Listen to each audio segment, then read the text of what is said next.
Welcome to St. Louis, Missouri, where we are just under 2 months away from Decision Day in MLS Next Pro.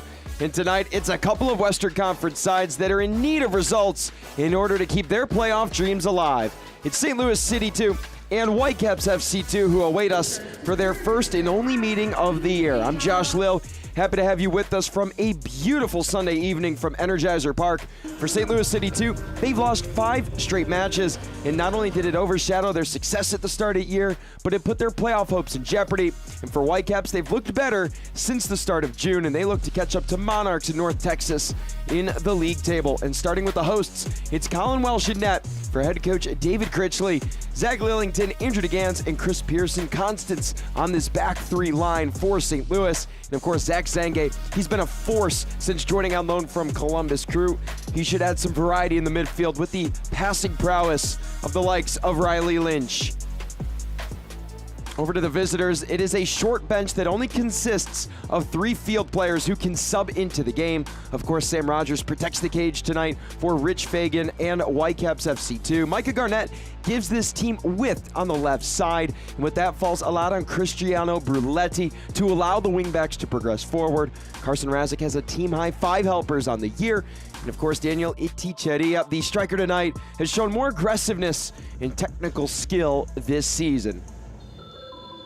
And we are underway from Energizer Park between St. Louis City FC2 and Vancouver Whitecaps FC2. I'm Josh Lill, thrilled to have you with us tonight. Early possession here for St. Louis with an onslaught of pressure. They're in the Navy kits with white letters and numbers. They go right to left. It's Vancouver, who were just as possessed. In the white kits with Navy letters and numbers, they work left to right. It is 93 degrees in St. Louis, Missouri. It even feels like 98 outside. And of course, the National Weather Service has issued an extreme heat warning until about 9 p.m. local time tonight.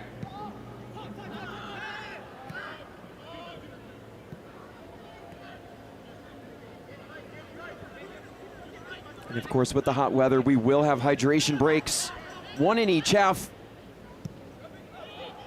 You have to take into account player safety on a hot day like this one. And you wonder right now for Vancouver in the direction they work on that left side of the formation where the ball currently is. Will they try to use the heat to their advantage or mainly stay in the shadows here at Energizer Park? The same goes for St. Louis on the flip side as they're whistled for the foul early on.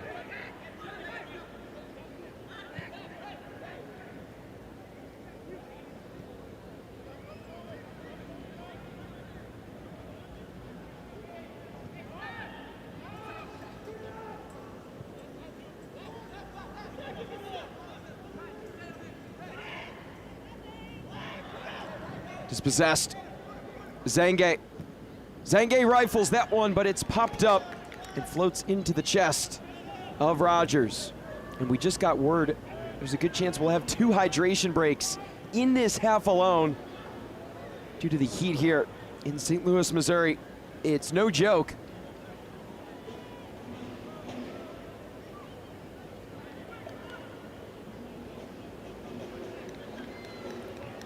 Caitlin Trowbridge, our head official today.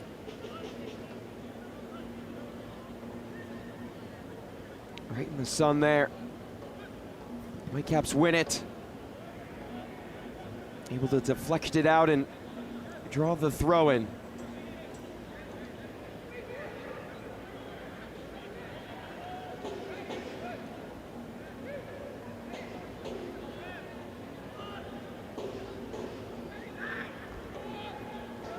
Another takeaway in the attacking half. St. Louis threatening. That shot from distance, nowhere to go. Falls at the back, header in and right to the midst of Rogers. The pressure is on from the hosts. And with Brendan McSorley leading this press for St. Louis, life is quite difficult right now for Whitecaps on the road.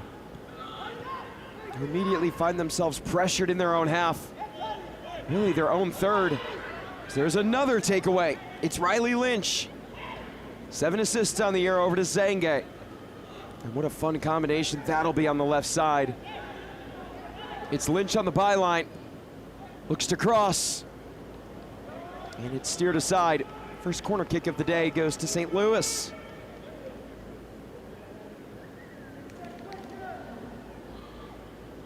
Again, Riley Lynch gets to the ball.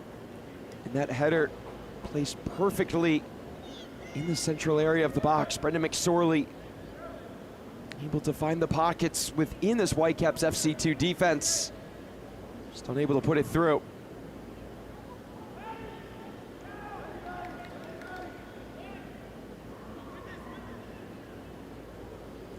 It's Zenge on the set piece without swing. Headed up, and St. Louis draw first blood. First goal on the year for Zach Lillington. And it's 1-0 St. Louis City SC2.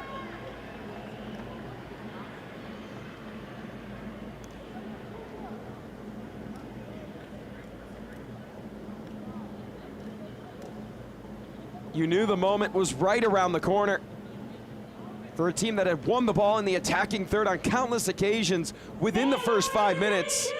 And at that point, it's the 6'4" Zach Lillington who muscles that one right through the outstretched arms of Sam Rogers.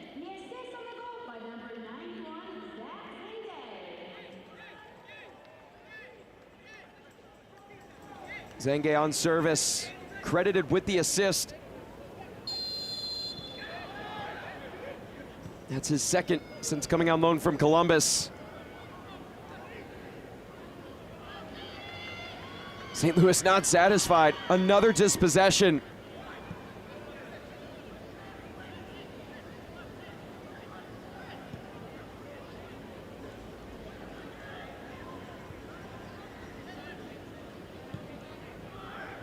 Played through on the ground. A bit of a stumble there from Ota.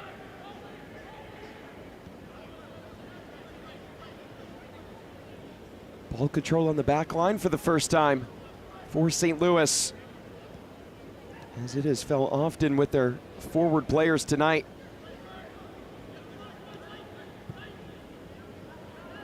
Not the greatest ball. The hosts in trouble. Zenge handles it cleanly.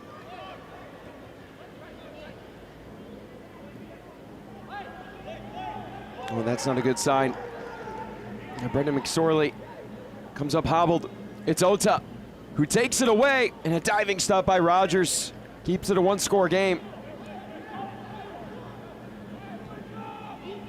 It looked like Brendan McSorley hobbled off to that near touchline, and that's the stoppage. It's made from the whistle of Caitlin Trowbridge, our head official. And the training staff on to check on the St. Louis striker. Another look at the previous sequence. Another giveaway. Just reckless by Vancouver. Yuichiro Ota with a good test, but Rogers was ready for it.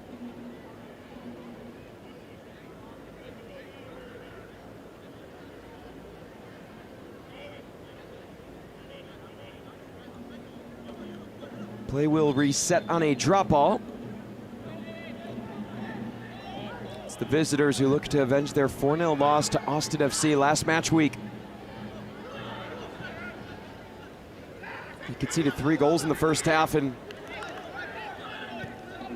the third of those allowed in the second minute of first half stoppage really took the wind out of their sails.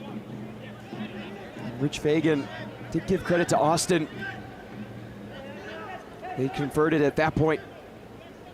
3 goals and 3 shots on target. But even down 3-0, they felt good in the locker room that they could turn things around and at least put up a score, but that was not the case against one of, if not the best two-way teams in all of MLS Next Pro in Austin FC. Iticharia squeaks through. And how about that stop from Colin Welsh? Even more impressive that he prevented a second bounce to fall at the feet of the Whitecaps FC2 players.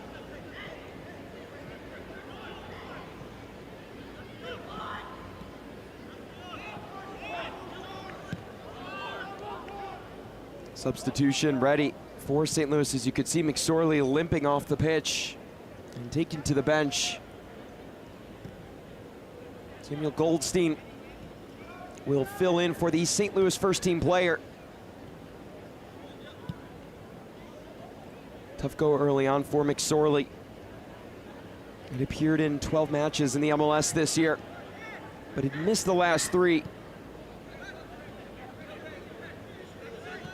It's just his second appearance on the second team.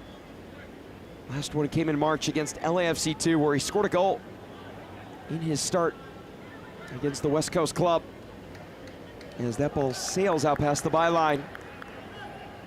And the substitution nearly ready here for St. Louis.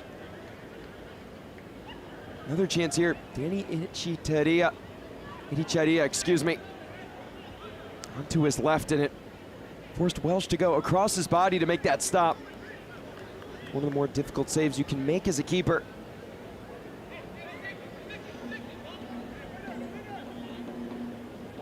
And here it is, Goldstein, 4th appearance on the year, all of which have now come off the bench. He's only played in 62 minutes this year.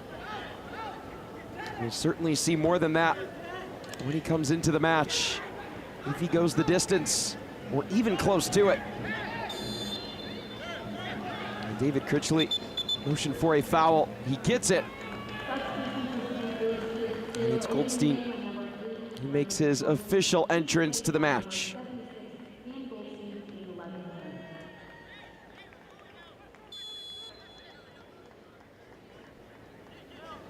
St. Louis, that goal so huge for a team that's lost 5 consecutive matches. The most recent one, they fell to Portland Timbers 2. And the first goal was actually scored in the 69th minute by Owen Jorgensen. But Dave Critchley's side would concede late in both the 86th minute and the first minute of second half stoppage. That would allow Timbers 2 to take all 3 points in that one. But St. Louis, they did a lot of things right in that match. They led shots on target. They were the superior passing team, as Trevor Wright has to shield Ota there. Dave Critchley saw so much that he liked in the first 80 minutes, and today, he's got to love the first 12. Wright had to slide to get it away. Unsuccessful in his attempt. This one lands out for a Whitecaps goal kick.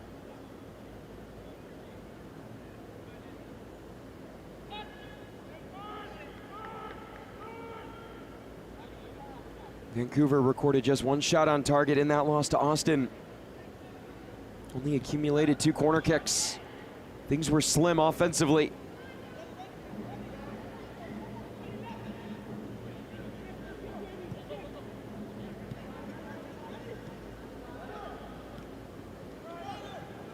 Whitecaps have certainly had their moments. Tsuji breaks through. Ryder Sewell plays it to the outside. Itichedia had a shot from this angle just a few minutes ago, but not given any room to work by Christopher Pearson. Little hesitation allows St. Louis to get out and run, and they're set up in good field position.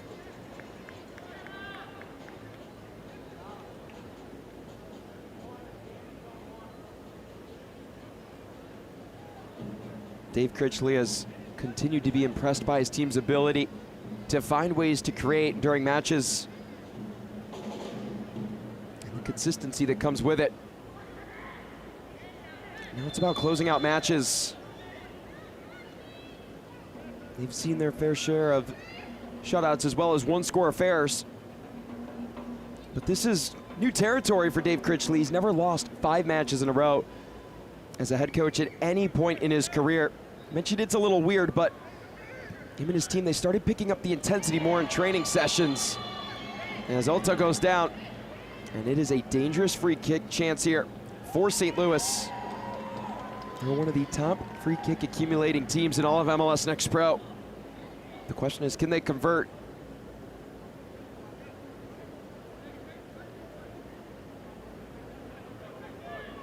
Trevor Wright with the yellow card for Whitecaps FC2.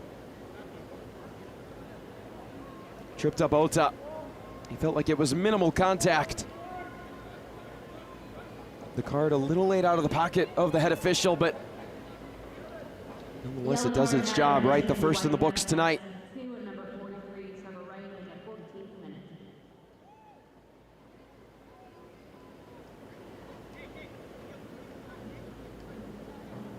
It's Zach Zange.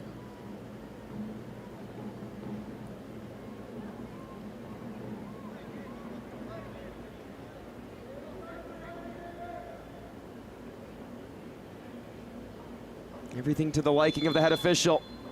It's Zange's time to shine. Zange whips that one in, and it's just behind. And there it is, the hydration break comes just in the 15th minute. A little bit of an optical illusion here. It looked promising. And you could see it struck the outer part of the netting and had me even pause for a moment. But here in the 15th minute, it's the first of 2 hydration breaks here in the first half. Again, 93 degrees at kickoff. It feels like 99, and there is an extreme heat warning in the area. These conditions are expected to last until about 9 p.m. local time. So for all those at home, whether you're watching this match indoor or outdoors, please stay hydrated and stay safe. Here's another look at the goal that got us to 1-0. Set pieces, they're crucial. They win you matches, and it's Zach Zange with picturesque placement into the 6-yard box. And he finds his 6'4" defender, Zach Lillington, for his first goal on the year and the preliminary tally in the match.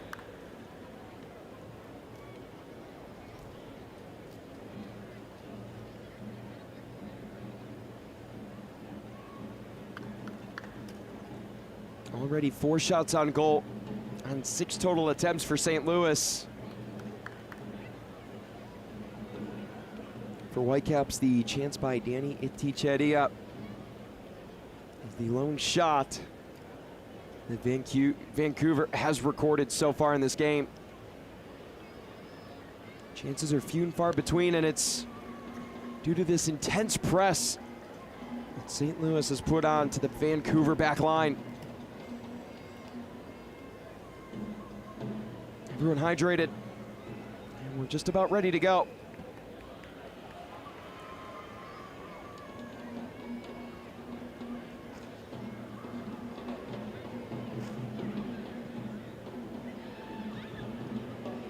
Mentioned the improved play from Whitecaps FC2. May, it was abysmal by the standards of Rich Fagan.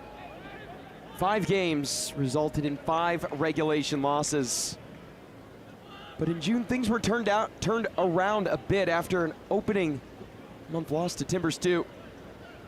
Vancouver picked up points in back-to-back matches with a PK victory over North Texas, and then a win over San Jose Earthquakes 2.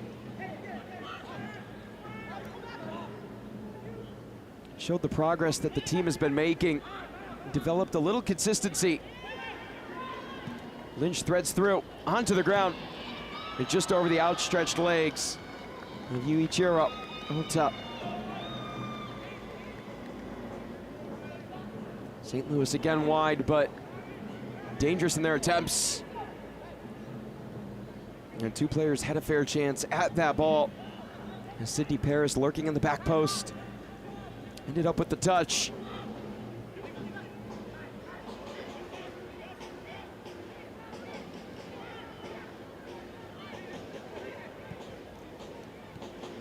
Talking about that success for Vancouver in June, Rich Fagan mentioned that during those 4 games, that was the closest thing they had to a set lineup, just given the injuries and all the call-ups that his team had to the first team. He feels that aside from San Jose and Austin, those 2 matches did not go the way of Whitecaps by any means. They've been in most of their games this year. Then they fell 4-0 to Austin and lost 6-1 in May. Back to San Jose Earthquakes 2. It's quite striking. This coaching staff's emphasis headed into this game. It fell on set pieces. Not losing concentration on the corner kick. Oddly enough, that is how St. Louis scored early on.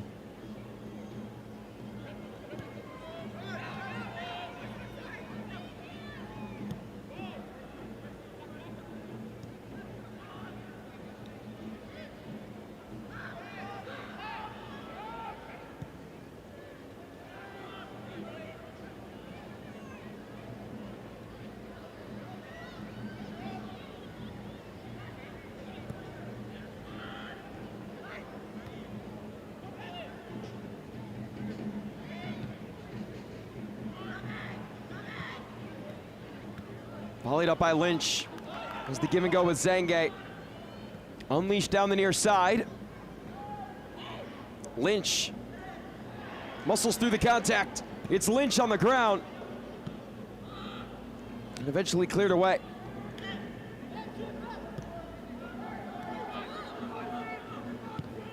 Whitecaps with room to run. CITY2 flips the pitch.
Zach Lillington, our lone goal scorer thus far. Nice crowd on hand here at Energizer Park. Final match of July for both of these clubs. St. Louis in dangerous territory. Tsuji with the tackle attempt, and advantage is played on the foul.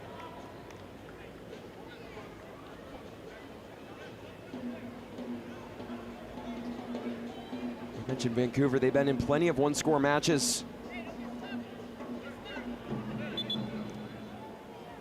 12 matches that have ended in regulation have been one-score games, and they've walked away victorious on 3 occasions and lost on 9. It's about being confident in those decisive moments and also knowing when to take your opportunities. But today they haven't been given many.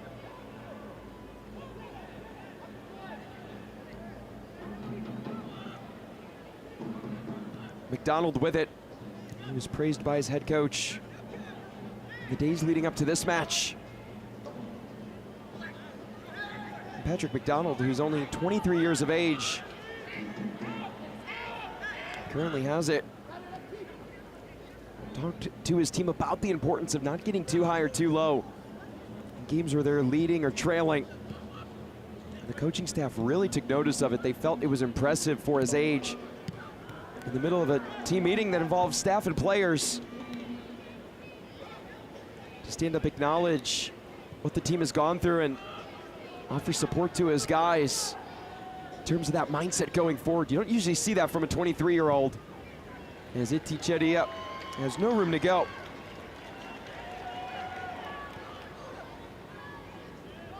Patrick McDonald picked 59th in the MLS Super Draft just a couple of years ago. Scored a couple of goals in 22 matches for Toronto FC2 in MLS Next Pro in 2025. It's been a nice addition in that central part of the park for St. Louis.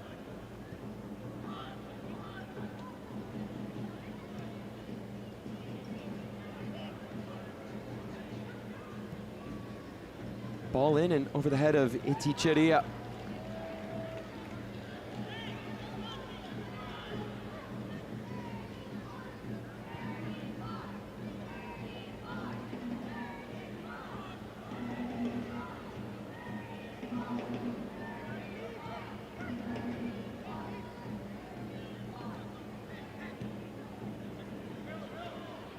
Intercepted. Bruletti outside. Watches that one go by him. And it falls to right. Tsuji.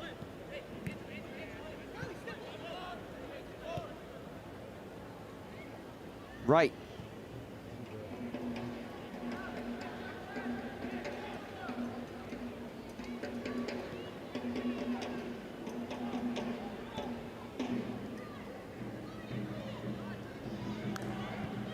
Another takeaway. Is that entry into the box denied by St. Louis?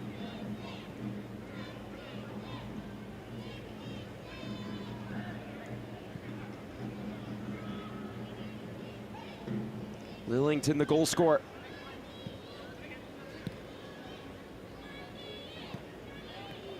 DeGans and Lillington playing a little back and forth.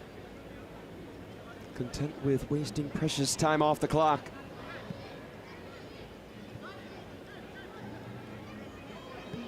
Trip Clancy the third decides to work it to the right. How can he cut through this defense? He tests the long ball with Ota. Rogers backpedals and will safely keep it in his goalkeeper gloves.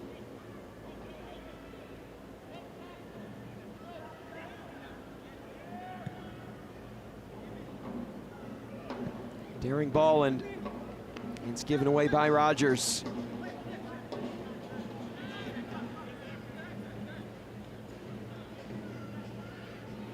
Now 7 shots for St. Louis, 4 of which are on frame. They only have a couple of more completed passes than Vancouver up to this point in the match. So they've equally shared the ball.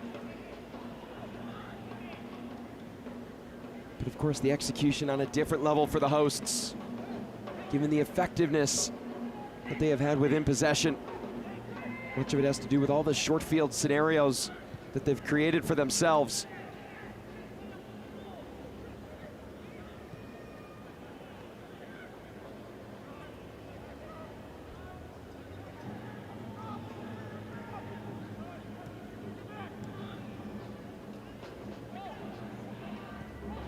Garnett pressured.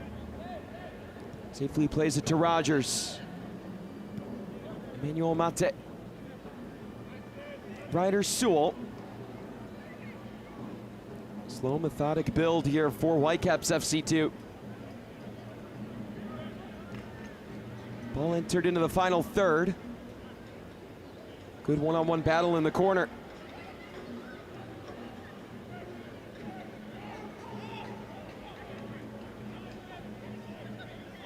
The Whitecaps defenders lurked forward a bit more. And that ball's intercepted by Lynch. Gets a good touch on it. Lynch couldn't play Zange forward. No foul called. Emmanuel Mate thought that the hand of Riley Lynch fell on the ball. Wanted a stoppage, and that is not the case.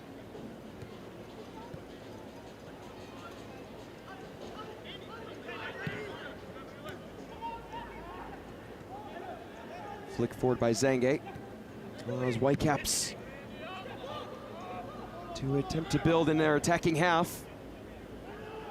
It's rejected into the corner, and Tsuji watches this one go out of play.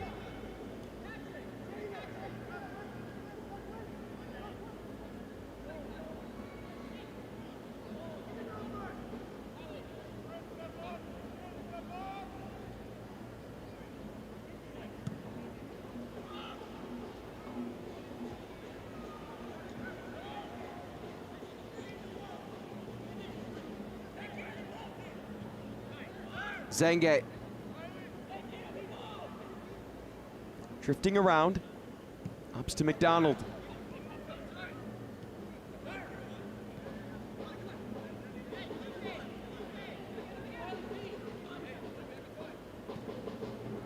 Gans wants reinforcements near. Tota. Slow roller on the ground. It's a give and go. To the opposite side. Tough chance on the byline. It's kept in and falls to Lynch. Riley Lynch. Good tackle there from this Vancouver defense. And Kevin Podgorny stood strong with his feet to not let that ball get through. And there it is, the second hydration break here at the half-hour mark. And St. Louis City SC2 leads Vancouver Whitecaps FC2. Just one goal, courtesy of Zach Lillington, his first on the year.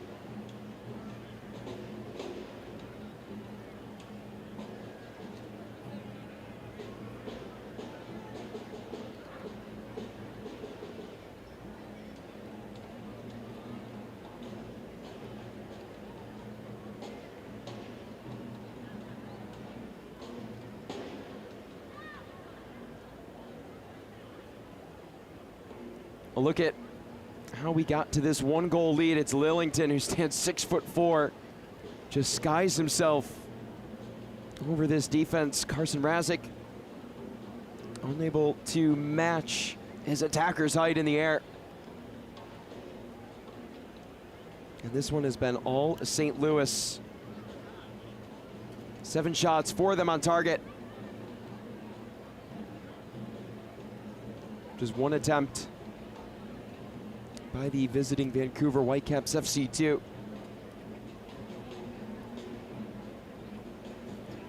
Sam Rogers has been asked to do a lot so far. He's made 3 saves. His side has struggled to clear at times. And it's forced the keeper to scramble. But he's kept his side in it against a very powerful running team in St. Louis. St. Louis this week on Thursday worked with their set piece coach in order to find some improvement and up that conversion rate in those scenarios. They've had no problem accumulating those chances coming into tonight. They're second in all of MLS Next Pro in corner kicks accumulated. The opportunities are there, but the conversion has not been to the liking of this coaching staff. But the opening goal today, surely a step in the right direction.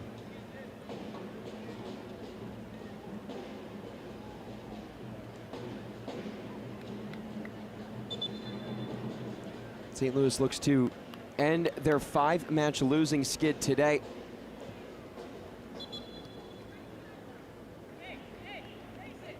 And the results, they've all looked a little bit different. First 3 games of this losing skid, they fell by multiple goals. They lost 5-2 on the road at Minnesota United FC2. And then were shut out in back-to-back matches by Austin FC2 and North Texas SC. And over the last 2 matches, it was identical 2-1 losses. It kept St. Louis from picking up 3 points. Even getting the match to PKs.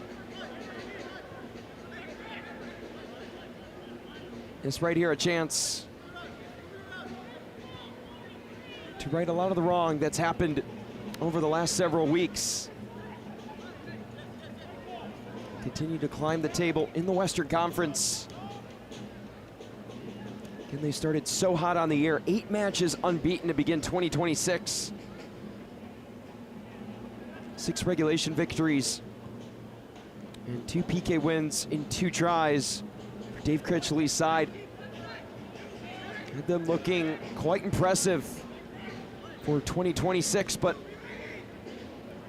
you can look at any professional sports league, whatever it may be, adversity will always be a part of the conversation.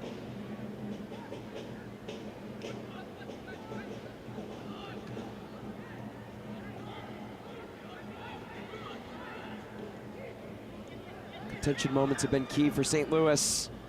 They have one here. Clancy the third.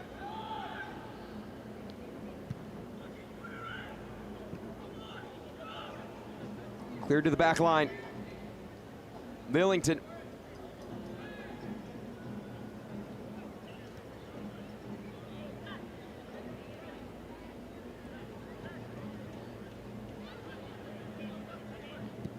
DeGans. Zenge. It's Lynch. Wanted some help with the central runner in the half space, but no one tracked forward.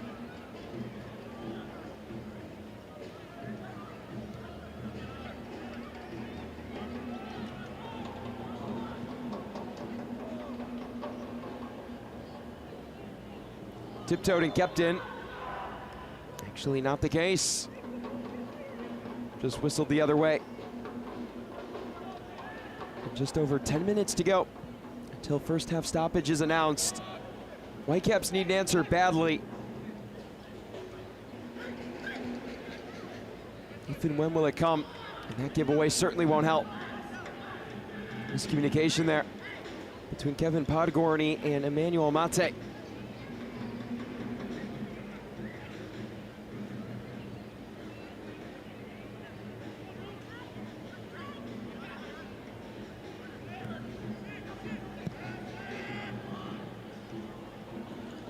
Zenge around in an aggressive switch.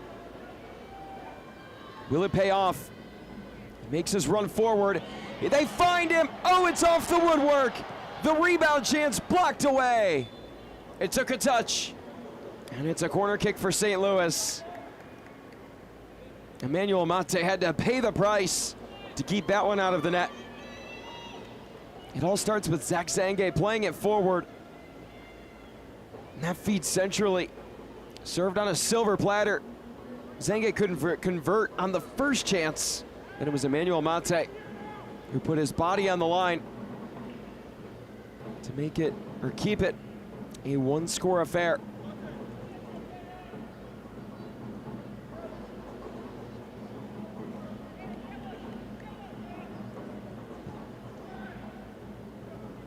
That one skied high.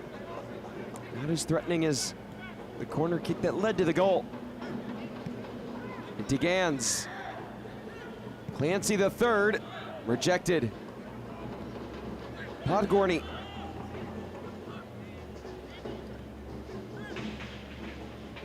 Clancy the third again.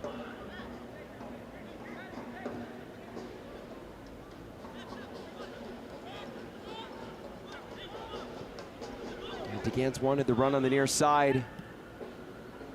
And Lillington with the 1-2 from Lynch.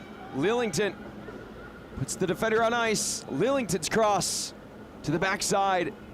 It's kept down by Zenge. Zach Zenge, and Rogers stops it.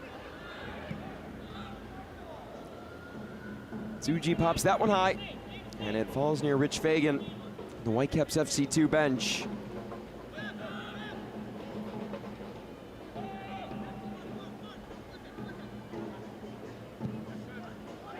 Pearson. His pass finds Vancouver. And Patrick McDonald has his back, and it's sent into recycle.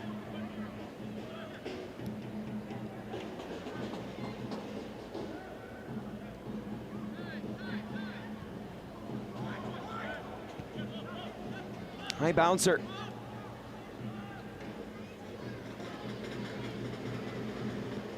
Short pass forward, it's dangerous. Numbers for Vancouver. Trip up. Podgorny dispossessed, and there's the whistle.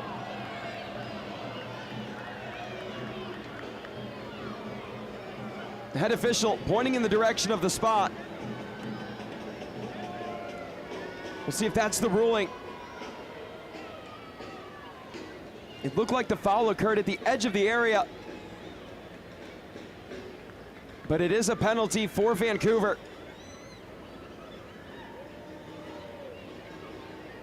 Here's another look at it, and the foul just inside the box. Danny Itticheria takes one for the team, and it's Whitecaps FC2, who gave up a heartbreaking goal to open the match. They have a chance to even things up right before the break.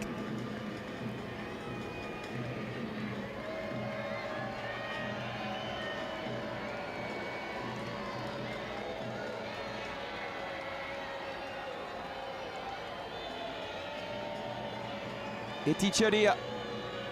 He drew the penalty. And players getting a little too aggressive. It was Chris Pearson who might have overstepped his boundary. Caitlin Trowbridge keeps her eyes on the defender. Daniel CITY2 with the half on his foot. It's CITY2 and he misses! Welsh guessed right. But the moment, too much for CITY2. It likely would have been stopped. And that is a heartbreaking moment for Vancouver. The aggressiveness paid off. It set them up for that penalty kick and ultimately couldn't put it home.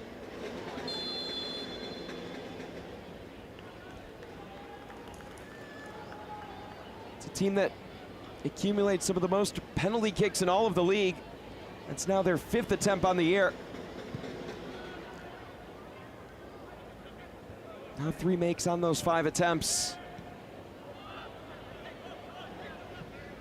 Could we see a response? It's Razik, or Podgorny, excuse me. Attempted to play it inward. The defender was there and able to prevent that from happening.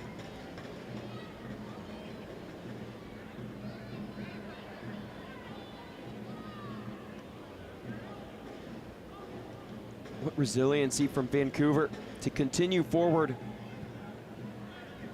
Draw the PK and put themselves in a positive spot. It's that resiliency that has impressed Rich Fagan so much through the ups and downs of this season. It feels like this is the strongest the team's mentality has been at this point in the season, given a fairly good June and a decent July after a very difficult May.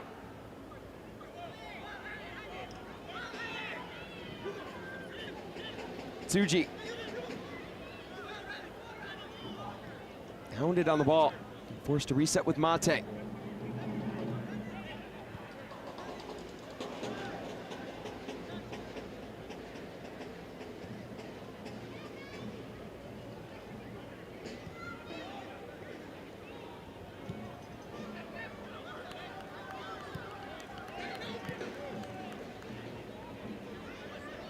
It's Razik. Tsuji keeps it alive. Razik with the curler. The one hopper collected by Welsh.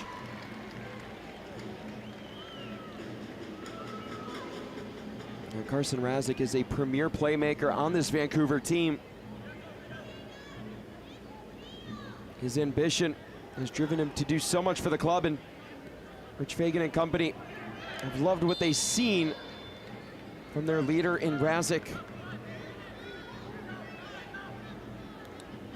But there is moments where you don't want to do too much, and that's been a big learning lesson for Carson Razik.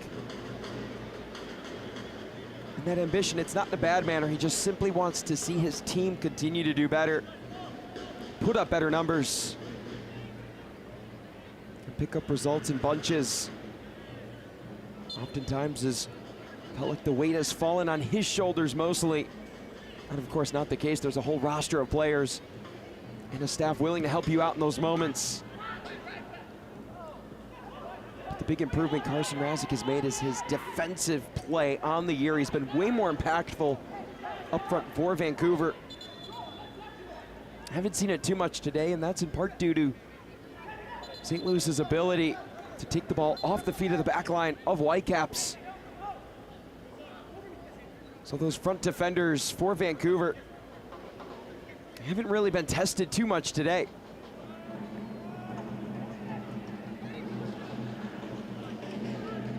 Ball through, flag stays down, but it's eventually raised, and that one won't count. Offside on the play, and we're just under 90 seconds until the announcement of stoppage time.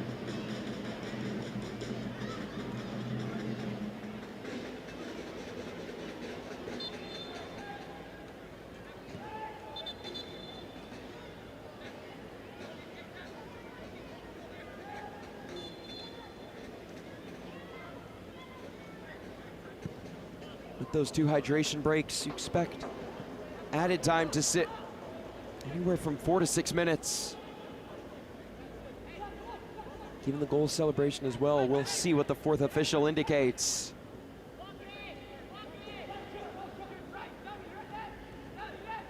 Tsuji pressured. Couldn't get by Zange. Tsuji. Lynch and Zange there. Quick flick forward. It could be costly. And Goldstein wins it in the short field. Bouncing ball, and it's nearly wide of Rogers. Now Sidney Paris again with the takeaway on that right side.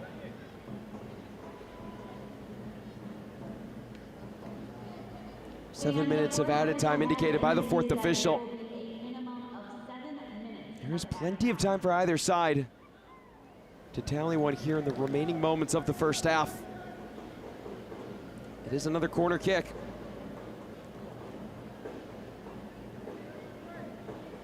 Zange stands by. Lillington the intended target, but it was just a bit off.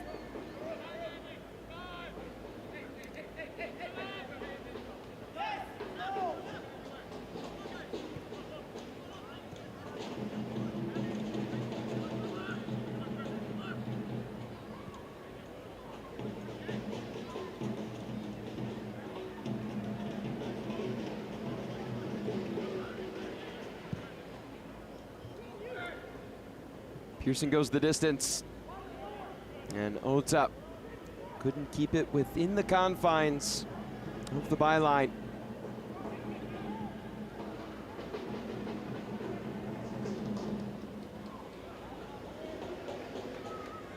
Miscommunication there on the far side between Garnett and Zuluaga.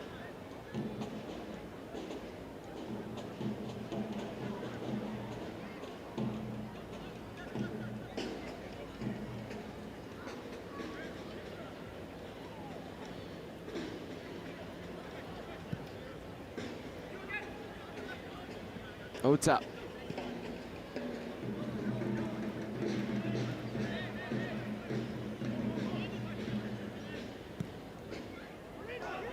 Another long ball played.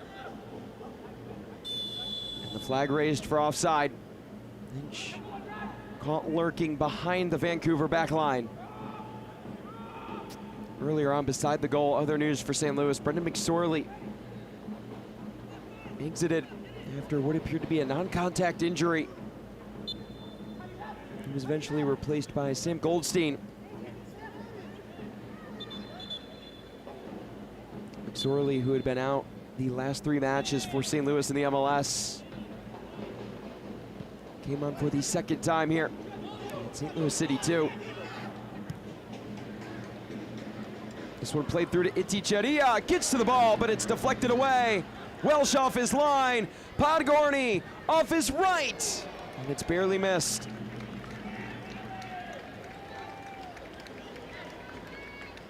What aggressiveness from Colin Welsh. Had to time that challenge perfectly on Itticheria. Podgorny saw a chance on that right side.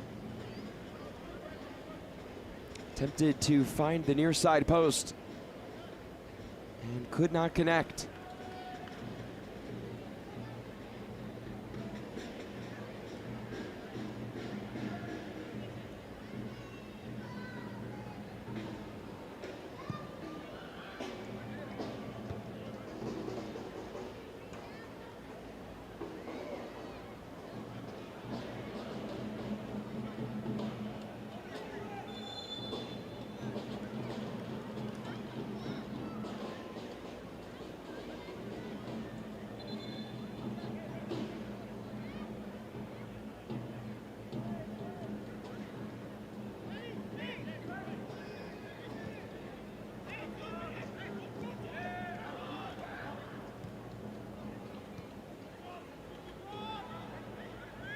Itticheria pressured, wanted the foul, and he'll get it.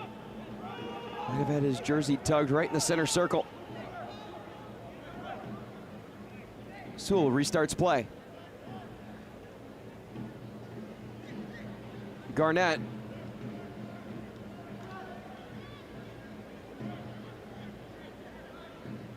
St. Louis have clogged up these passing lanes for Vancouver's attack.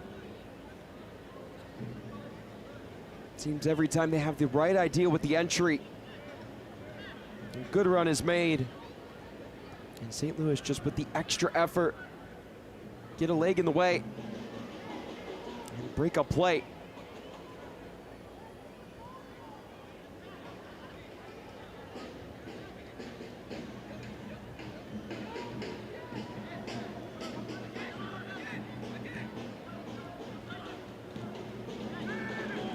Zenge gets by Suji. It's Patrick McDonald through to Lynch. Lynch on the ground. Wright won't have it. Suji. Bouncing ball to Podgorny. Given no room to get forward. And Suji last to touch, and the frustration starting to come over these Whitecaps FC2 players. They had a chance to even the match from the penalty spot, but Danny Iticheria unable to convert. Keeps his side trailing 1-0.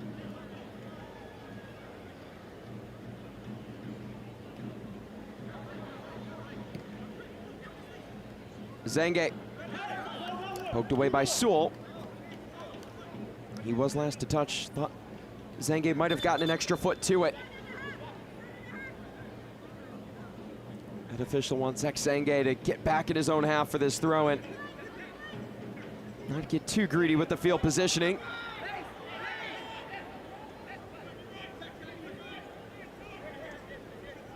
Urgency on the minds of these Whitecaps players. Just over 90 seconds to go until the approximate ending of this first half of play. Here's Garnett, key in the wide areas. Can they find him? Good run made. The ball does find Garnett, he sticks with it. What a step, the rebound, and Iticheria capitalizes. Dotting his I's and crossing his T's, Vancouver have evened up the match.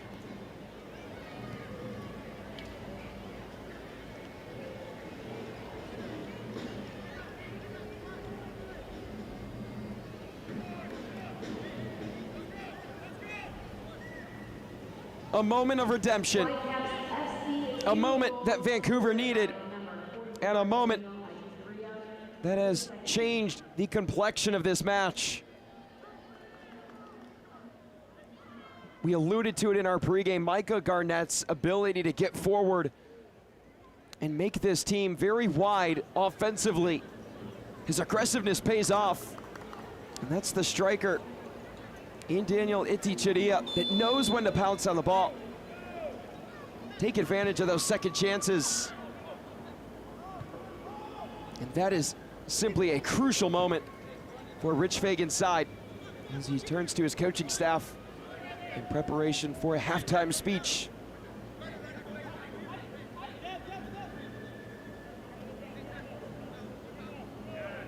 Zenge last to touch. What a moment this could be if Vancouver went quickly forward to even it or take the lead, but they did even it up. 1-1 is our score at the break between St. Louis City SC2 and Vancouver Whitecaps FC2. And coming up in our halftime show, we get you set for MLS All-Star Week, including the return of the goalie wars, and plus our first half highlights when we return.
Yeah.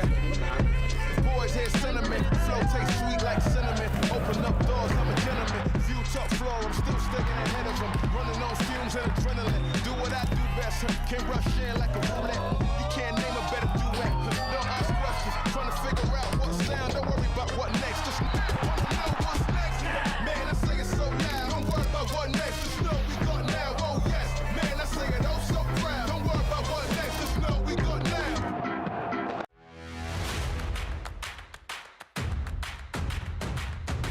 Should be a fun season of MLS Next Pro. Oh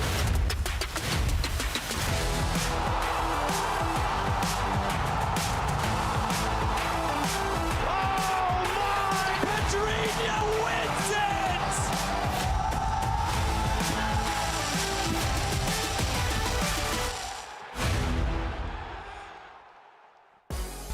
it! Welcome back. St. Louis City SC2 and Vancouver Whitecaps FC2 are even at 1-1 here at the break.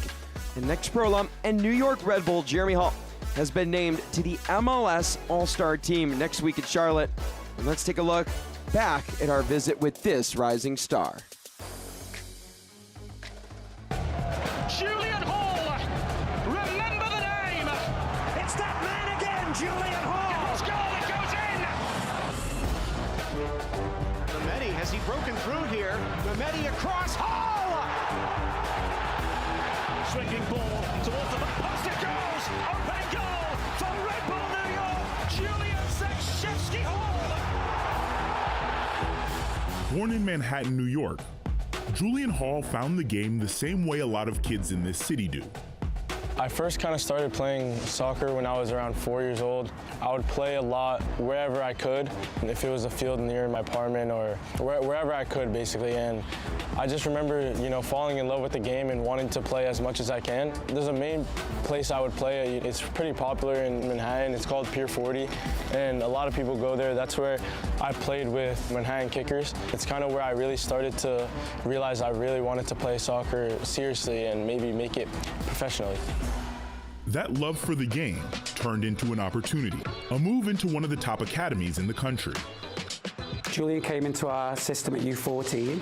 I think he played about 3 or 4 games with the U14s. I was a U15 coach at the time, so I was observing those games, and you could see straight away he was a special talent. So he quickly got moved up an age group to play with the U15s that season.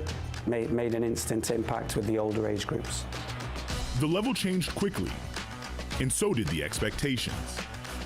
I was very excited to come in and show my ability, and I was playing with my age and I was playing a year up, and the intensity was a different level, I would say, from what I've ever played at that point in my life. So yeah, no, it's an amazing experience.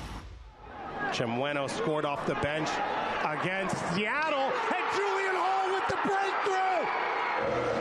The Golden Boot leader rises to the occasion, and we've got an electric finish here in the U15 final.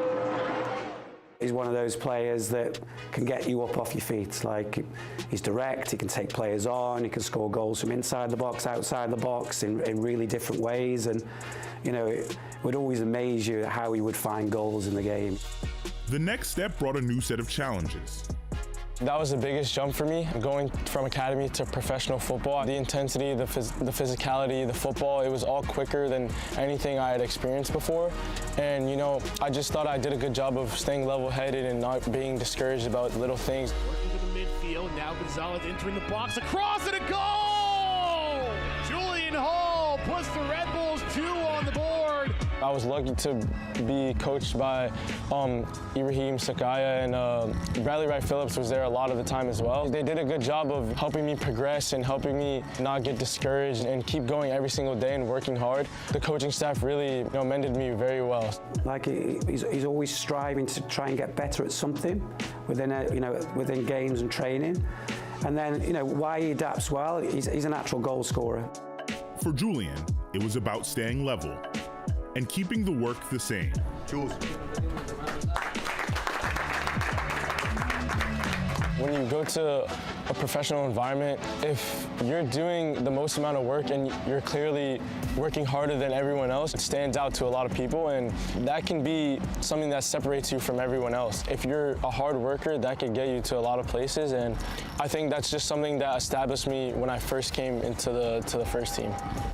That work and mentality has paid off with the fast start of the season. We're really happy with the way that he's moving himself forward. He has taken the ideas and has really shown that he is picking things up. Obviously, there's the attacking part, his ability to find chances, his ability to take balls on the move, to dribble, to go by guys, run in the box. The part that goes with it is how much work he does for us against the wall, how much pressing, how much sprinting, how much chasing, how much work he does to really make the game difficult on the other team. And so we're really, really happy with the progress that he's made. We're going to continue to push him. As he continues to grow, so does the chemistry with his teammates around him. I've known Julian for a very long time now. I see the way he works in training. I'm getting to know him more and more, obviously, as we play together on and off the field. And then when I step onto the field, I know where he's going to be on the field, what his positioning is like, where he wants the ball, left foot, right foot. And we're kind of growing that connection, which has been going in a really good way, and hopefully, to grow that connection even more. Mehmeti, has he broken through here? Mehmeti across, Hall! 2-0!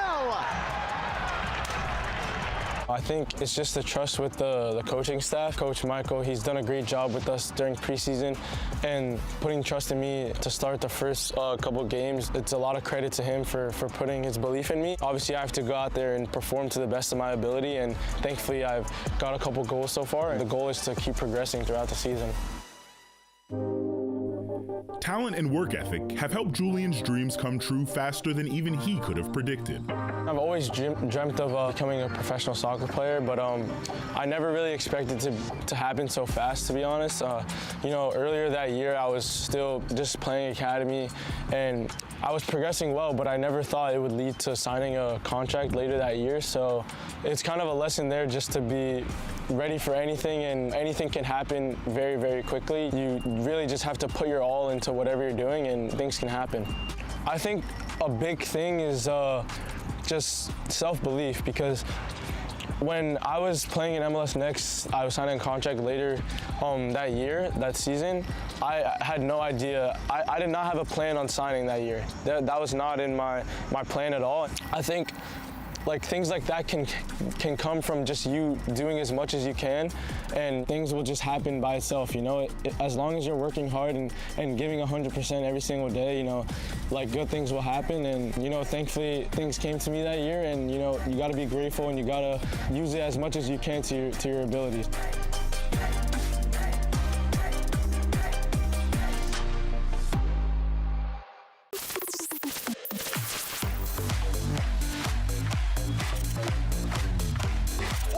Is onto a cutting, denied by Cruz. And an amazing save by Pedro Cruz. And Pedro Cruz with a third save. A lot of pressure on the ball. Ending hit, what a save. Saved by Cruz. Pierce cross in front, reflex save by Cruz. Decent ball in, great save again. My goodness, worldly stop from Pedro Cruz. Parker John for the equalizer, stopped. And saved by Mackey. McGrath stopped by Will Mackey. Now sends one in. Oh, Mackey! How did he do it? Sliding it across. Will Mackey standing on his head. And he stopped. It's another great save from Mackey. Will Mackey says no.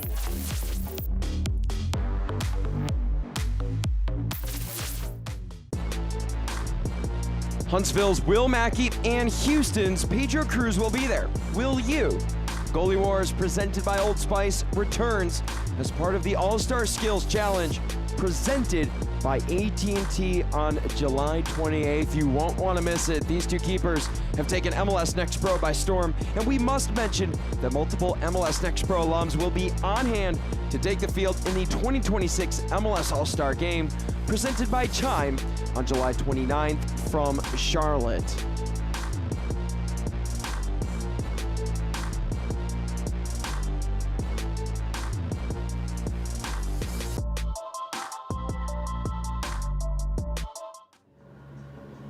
Our score at the break between St. Louis City SC2 and Vancouver Whitecaps FC2, 1-1 at the break. And while we have a moment, let's take a look at all that's to come over the next week here in MLS Next Pro.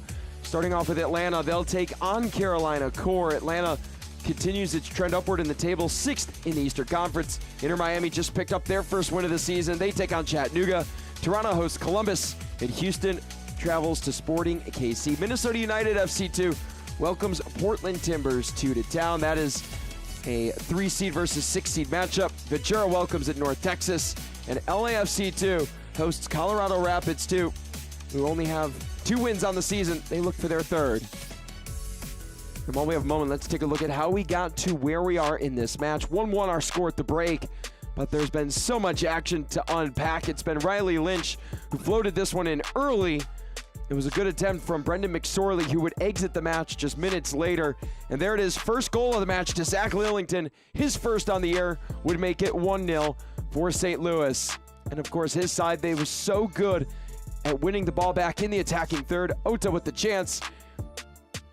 And Danny Iticheria, the Whitecaps player who would have his name written all over this half, he would be much more involved as this game went along. Riley Lynch, his ball central. And St. Louis, again, could just not put it home. They had so many chances throughout the first 45 minutes, but unable to punish this Vancouver team. They hit the woodwork and came very close on multiple occasions to scoring again. Zach Zenge continued his trend of offensive power. And then all of a sudden, things got interesting.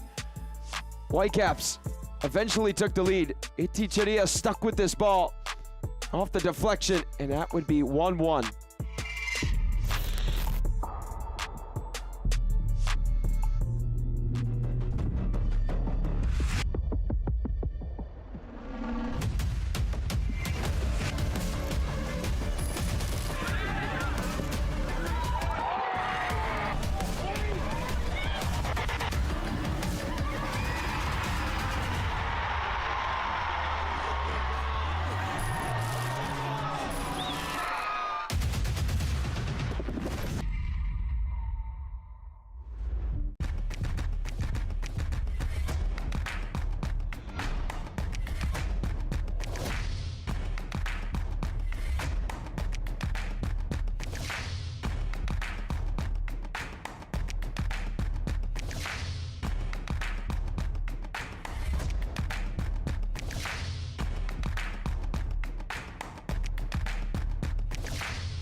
Yeah. Boys hear sentiment. Flow tastes sweet like cinnamon. Open up doors, I'm a gentleman. View top floor, I'm still sticking ahead of them. Running on fumes and adrenaline. Do what I do best. Can rush in like a roulette. You can't name a better duet. Don't ask questions. Trying to figure out what sound. Don't worry about what next. Just know what's next. Man, I sing it so loud. Don't worry about what next. Just know we got now. Oh yes. Man, I sing it oh so proud. Don't worry about what next. Just know we got now.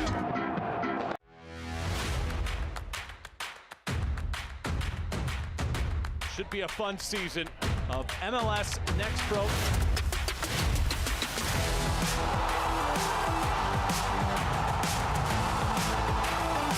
Oh my! Pedrinho wins it!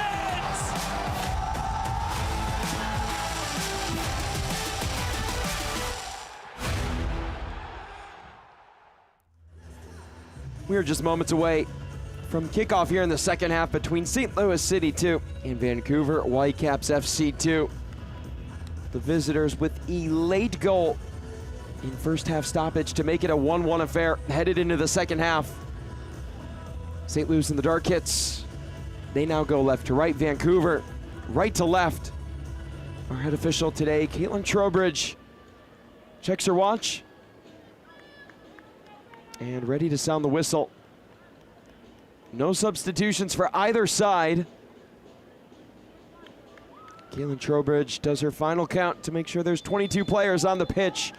We are underway for the second half between St. Louis City 2 and Vancouver Whitecaps FC 2. Live from Energizer Park, I'm Josh Lill. Happy to have you with us this evening.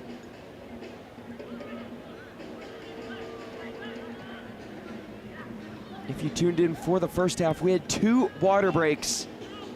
And that was because it's 93 degrees in St. Louis. And with the conditions, it feels like 99. We'll keep you updated if we'll have a second hydration break here in the second half. We are set to have one at least. And Garnett, key in the creation of that Vancouver goal. Not one to back away from a challenge, and it's Paris to take.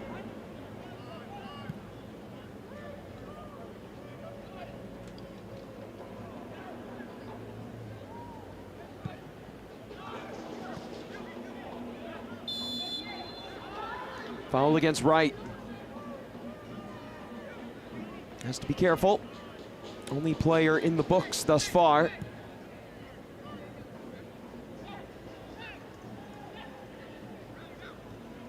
Both coaches in their second stint leading their respective sides.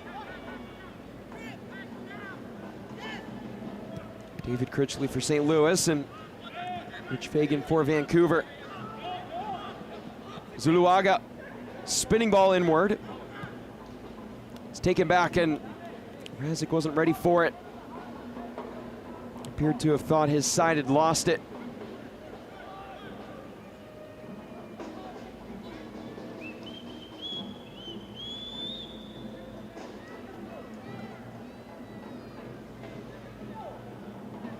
Andrew DeGans, the former Oregon State Beaver,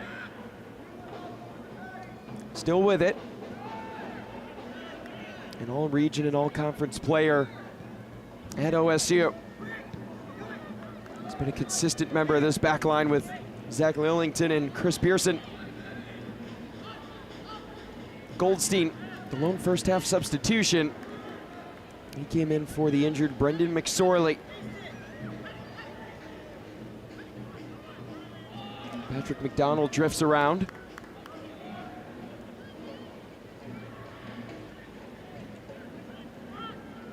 Clancy the third, ordering that left side of the formation to try the near side and see what they can come up with. They've continued to ask all the questions in this match, but have only found one answer after having 5 shots on target. For Whitecaps, the numbers have picked up a little bit. 3 shots on goal in 5 total attempts.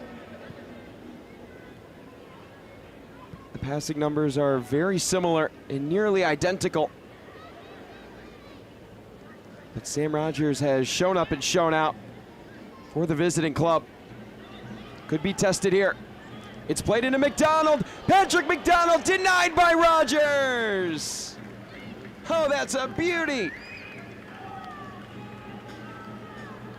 Save number 5 on the day for Sam Rogers, and he had to come way off his line.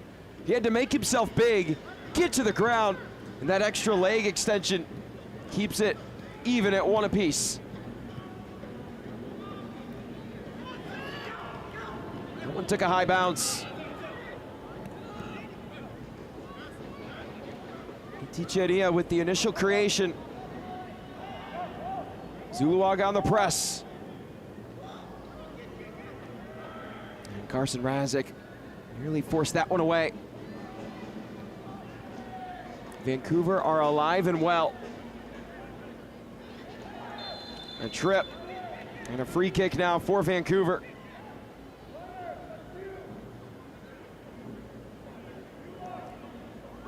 The press is key for Whitecaps FC 2. If they can connect on it from time and time again, they can win matches with ease. And the best example that I asked Rich Fagan for was, funny enough, their 2-1 loss to LAFC 2. You wouldn't expect the answer to be in a loss in terms of their best press, but he felt like it was the team's most complete performance They were constantly aggressive on the front foot.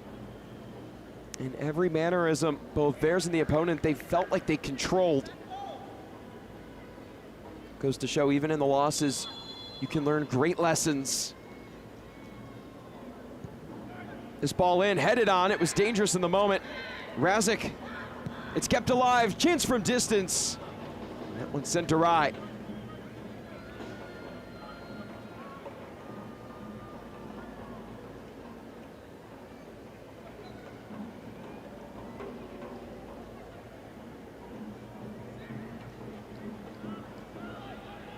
Other scores from today: Atlanta United 2 defeated NYCFC 2 3-2.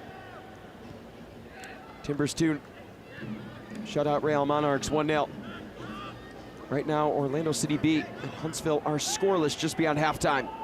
Scarnett had to fight through Pearson. It's off McDonald. It falls to Clancy the third. Narrowly escapes. Trip from behind, and Sidney Paris took one for the team.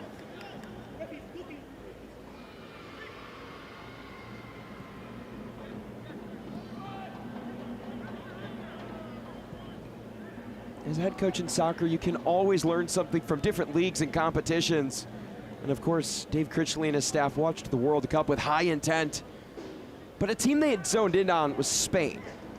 Specifically, they took what they deemed the top 20 clips that they had seen from Spain over the World Cup.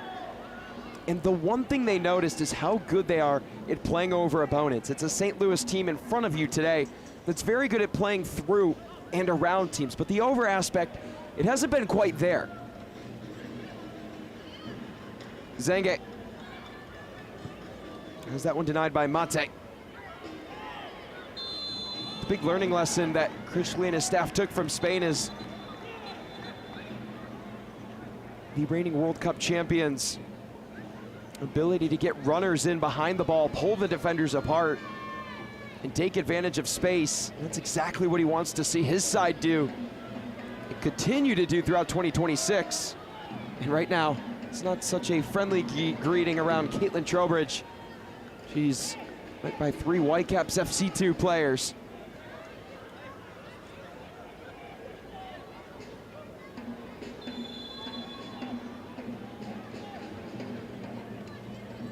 St. Louis, the reigning regular season champions in MLS Next Pro,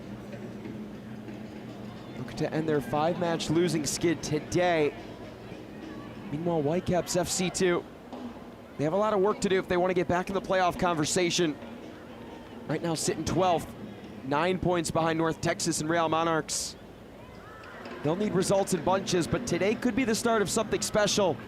Zengue drifts forward, and that one off of Trevor Wright. Another corner kick for St. Louis. This is their 4th of the evening, and Whitecaps have failed to draw one of these chances on their end tonight. Lillington at the near side of that bunch in the box, marked by the shorter Razik. Lillington, it's over his head and punched away by Rogers. Handled cleanly by Whitecaps, and they're able to clear.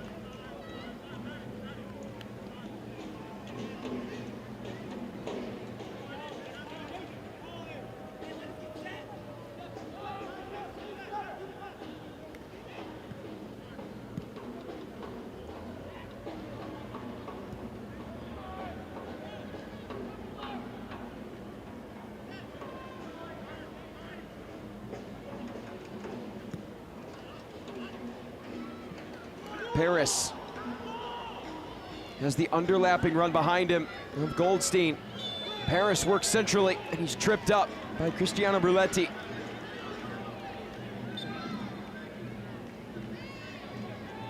Bruletti feels it's an egregious call and continues to share words with Sidney Paris, and it's Caitlin Trowbridge who puts an end to those conversations from the mouth of Bruletti.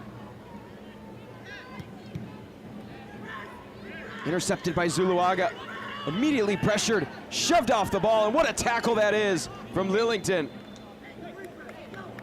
He wins it for his side. That is a moment of pure physicality and dominance from the 6'4" center back.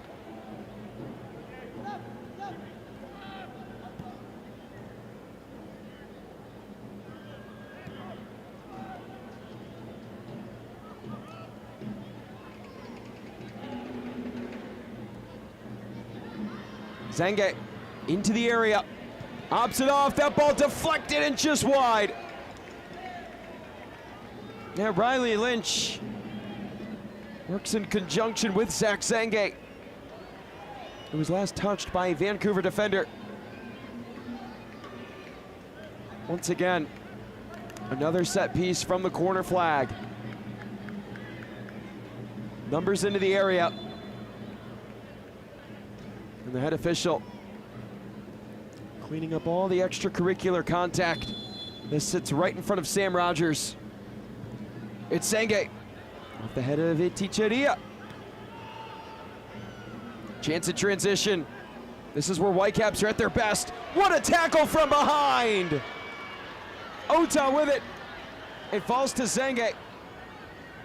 Yuichiro Ota with a spark moment. Goldstein's header falls right to Rogers. He collides with Garnett in the box.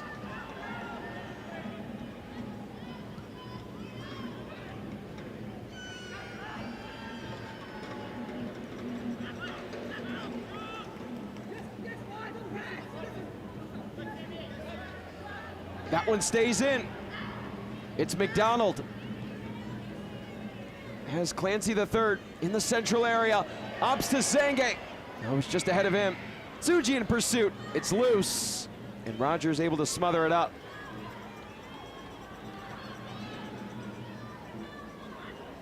Slow roller. Corralled. Garnett. Podgorny. And back to right.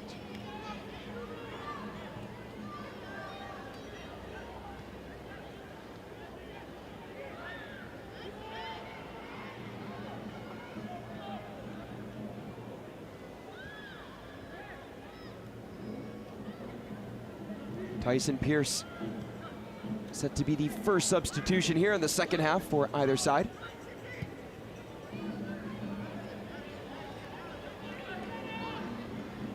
It's Paris onto his left. Sidney Paris. That one way over the head of Ota. Didn't leave his foot in the manner in which he had hoped. Again, this high line of St. Louis already at the edge of the area. Hopes of taking this one away from the Vancouver back line.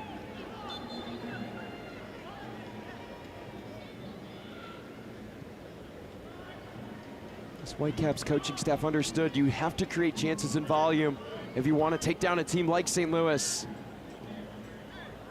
They were able to expose their backspace, and that was a point of emphasis coming into this match. If you can keep the ball away from St. Louis for extended periods of time, you give yourself an opportunity to win the match. But it's been the hosts who have been dominant in possession here today.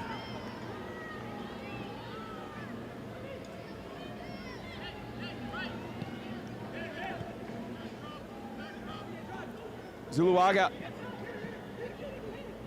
has the run of Iticheria, and that's a pivotal touch from Zach Lillington. The ball finally falls out as Chris Pearson and Yader Zuluaga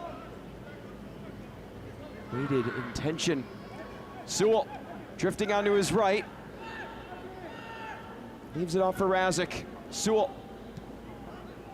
Multiple defenders draped on him. And works to the back line.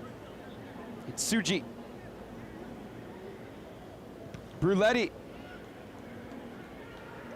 Tsuji wins that challenge. Lillington the first ahead.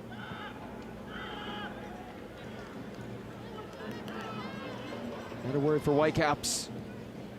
Rogers comes off his line to retrieve, but goes to show the aggressiveness in which Richard Fagan wants to see from his players. You can see all 10 field players were in the attacking half there. And not just beyond that middle line, but well into the attacking third. They want to play the numbers game and win numerical superiority. Goldstein loses it. Tough territory for Zuluaga. Garnett. Nifty pass to Sewell.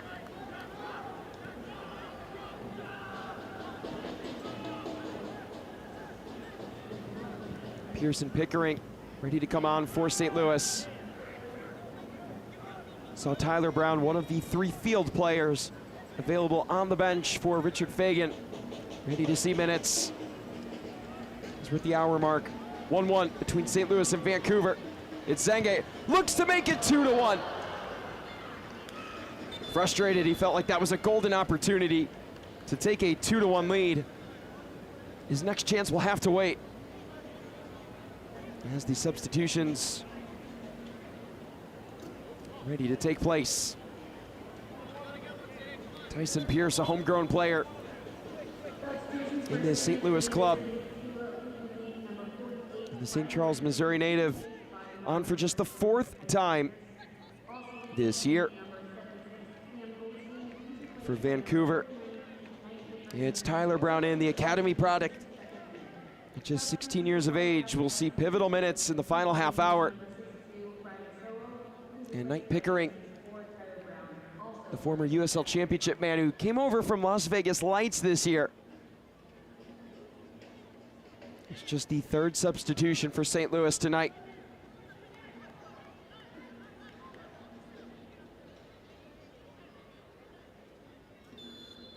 Again, you look at the comparison, 8 field players available as reserves for David Critchley.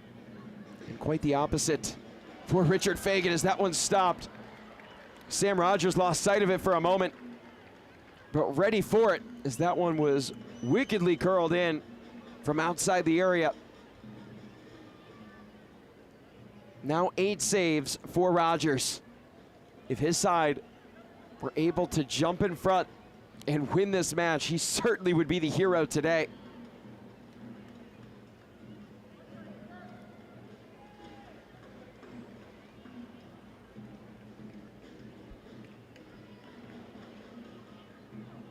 Zenge on the corner.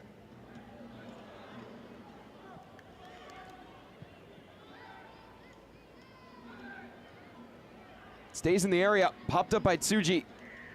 It doesn't get far.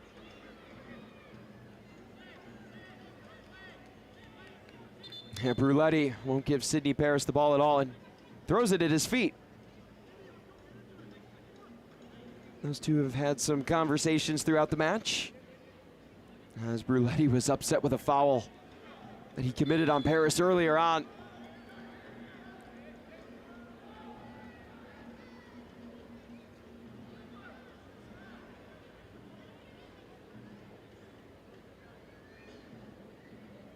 Lillington whips this one in.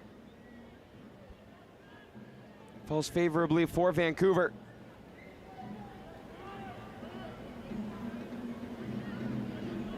Not many options for Tsuji. Mate. Vancouver looked to build out of the back. And that build attempt ended quickly. 19 shots for St. Louis. 9 on target and just 1 goal.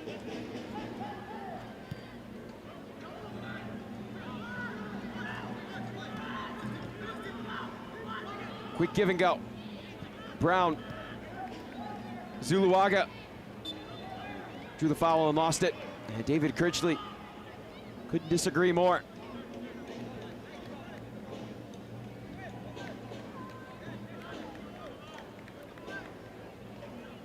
Possession, it's not been favorable this year to Vancouver. But if they can find open space and get out and run, that's where they can test this St. Louis City team.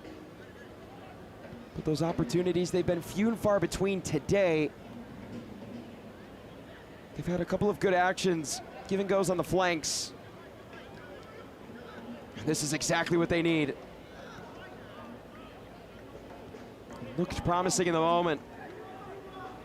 And it's the hosts who take over.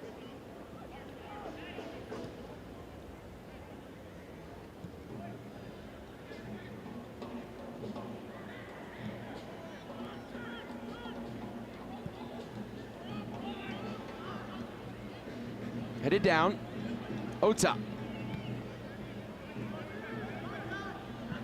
Brown, waiting on the bounce, collides with Lillington. Tyson Pierce. And Lillington plays it around. A lone goal scorer for St. Louis today.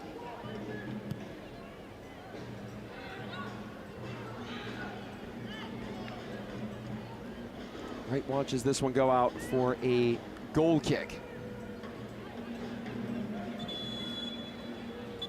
Player down for St. Louis City SC2. Yuichiro Ota.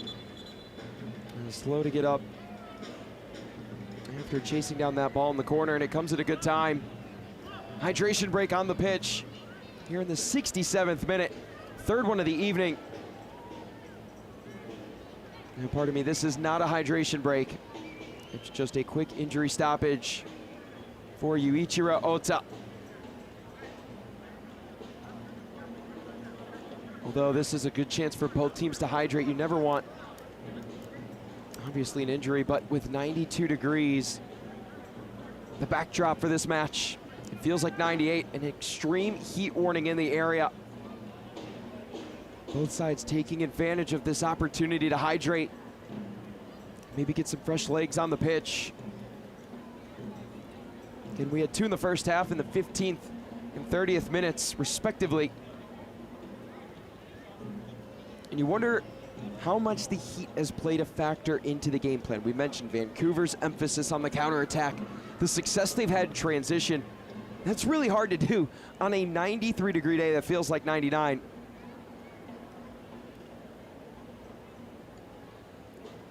As for St. Louis, a lot of the ground they've had to cover, it hasn't been at any great lengths by any means. They've kept numbers high up on the pitch. Counter-pressed quickly. And they love to surround the ball with numbers to allow those short passes to open things up on the backside of the play.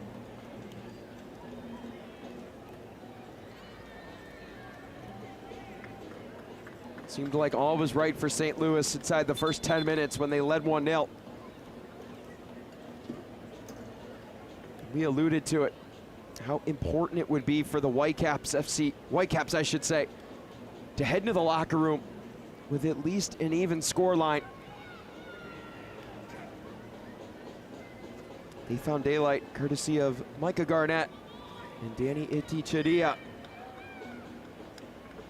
Ota back to his feet. And will await re-entry upon the direction of the fourth official. We're back underway. Just under 22 minutes to go until the announcement of stoppage time.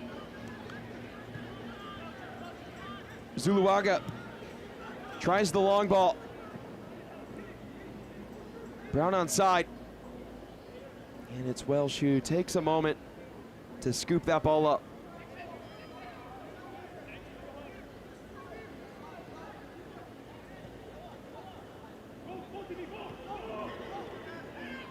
The press on for Whitecaps. Intercepted by Wright. Heavy touch. Razik and company able to keep. Bruletti wanted to work to the right. Just Razik a little bit more on the left. Garnett cuts inside. He's taken down. Zuluaga loses it. Slides in an attempt to keep it in the attacking half. St. Louis can counter. Pierce runs near side.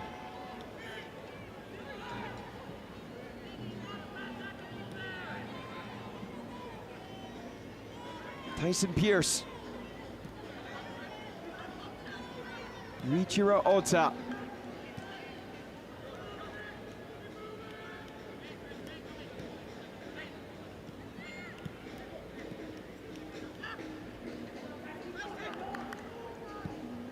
Pierce switches the pitch. It's a deadly ball. Vancouver take over. Iticharia calls for it. And a miscommunication on the far side.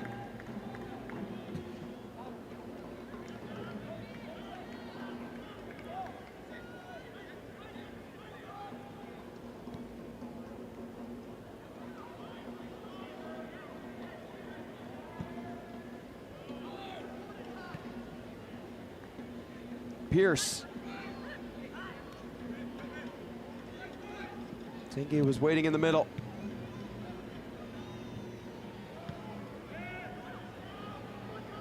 Headed up, handled softly. Brown. Tyler Brown to Carson Razik. Razik spinning ball. And no second chance, led up by Colin Welsh.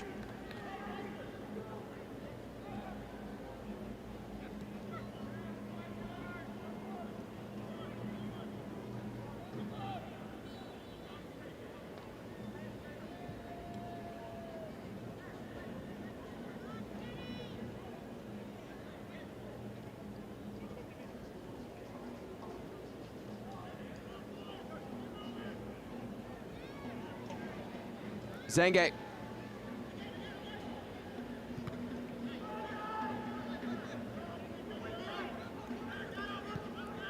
Zuluaga to Brown. It's a little heavy. And Pearson handles.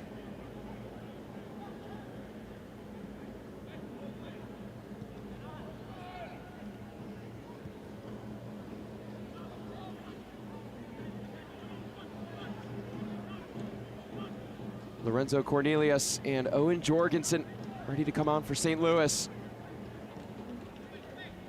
They have so much to work with on the bench, and you wonder if those fresh legs can have an impact against a Whitecaps FC2 side that doesn't really have that energy off the bench today. It's Pierce onto the byline. That cross off of Garnett. It falls to Ota. Backside. Oh, what a bicycle kick attempt from Zenge. That draws an applause just for the effort. And you have to credit Zach Zenge for putting himself in the opportunity. He was offside. It wouldn't have counted, but what a stellar attempt. Oh my goodness. Lorenzo Cornelius, the 18-year-old academy product, on for the 14th time this year, has a goal and a couple assists here in 2026. Owen Jorgensen, who's found himself to be a recent starter on the back line for St. Louis at 16 years of age. He's in late here for David Critchley and company. Bruletti.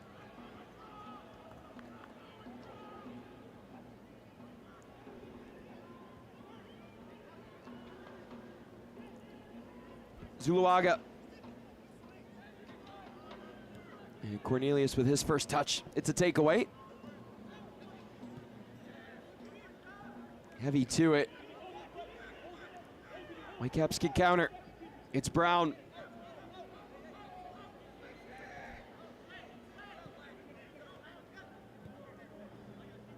Bruletti.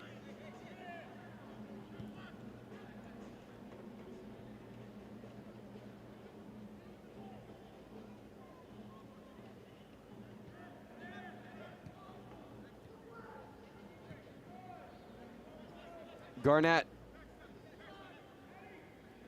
Thought about going outside. Keeps it inward. Whitecaps FC2. Attempt to stretch out St. Louis. They've been quick to mark and cover space. Numbers all to the ball. It's Razik. They forced Welsh to dive. And now a chance here in space for Pickering. Pickering finally sees his teammate up front. It won't get to Cornelius.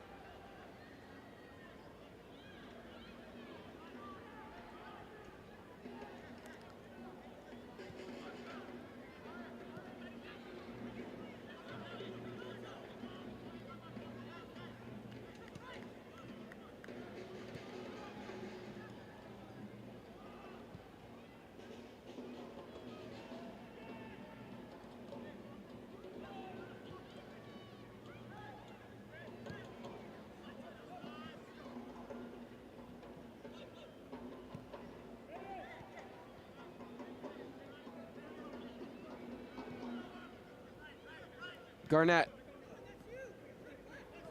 Mrazek, the team's leading assist man. Can he pick one up here late? And foul against St. Louis. Pickering and Cornelius. And displeased with the call. There it is, one more hydration break inside the final 15 minutes of this match. 1-1 all. St. Louis got things off to a fast start in the 5th minute with a goal by Zach Lillington. Whitecaps answered right before the halftime break with Danny Idichedia converting on a key second chance opportunity.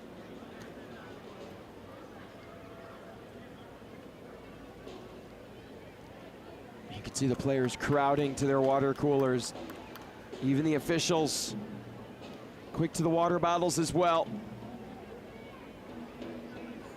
Hydration crucial on a hot, steamy day like this one in St. Louis. Here's the first goal. Zach Lillington. It's clinical. It's perfect. And that made it 1-0. Then you hear Micah Garnett stuck with the play. The initial stop was made by Colin Welsh. And for the 7th time this year, Danny Idichedia found the back of the net.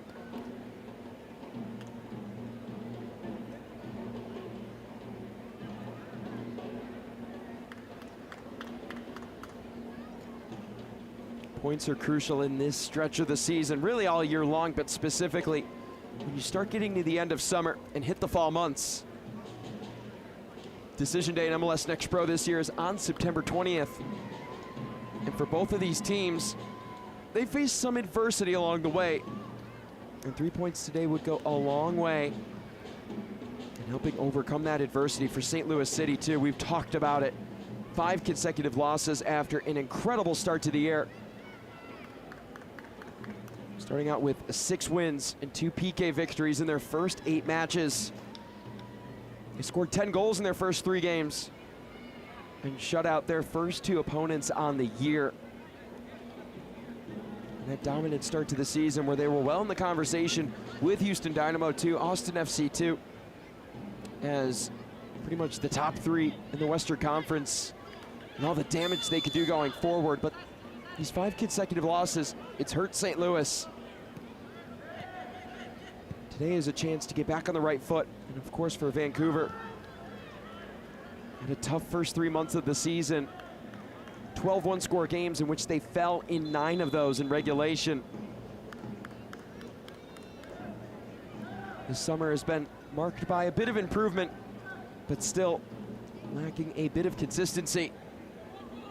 Marko Popovic checks into the match in hopes of bringing a bit of attacking consistency late here inside the final 12 minutes.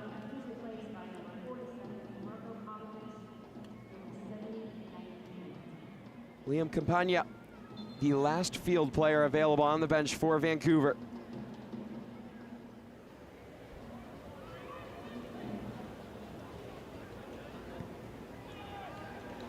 A win here today would put St. Louis CITY2 up into 5th place, jumping LAFC 2. Whitecaps, regardless, they would stay in 12th.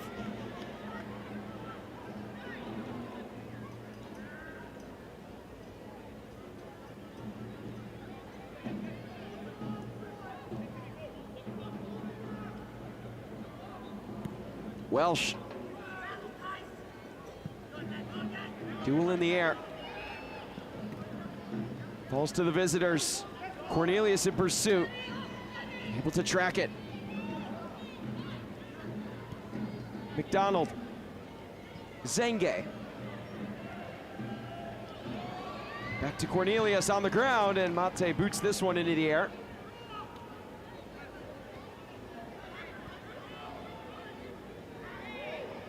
Clancy the third took a tumble. Drew a foul in the process. And Kevin Podgorny not happy with the whistle. But with the contact, a foul was warranted. Owen Jorgensen. This one through to Pierce. Can he keep it in? Yes, he does. It looked in the moment, but he was offside.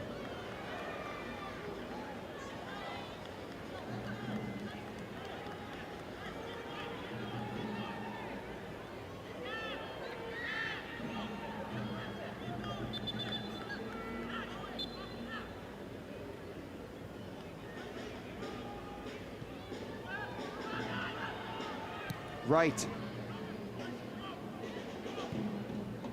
Ticheria to the far side. Popovich and Brown Central. Ticheria. There was another miscommunication. A short length pass. Those have come in bunches tonight for Vancouver, and it's plagued them when getting into the final third. An area that you want to be so sure of where your passes are heading.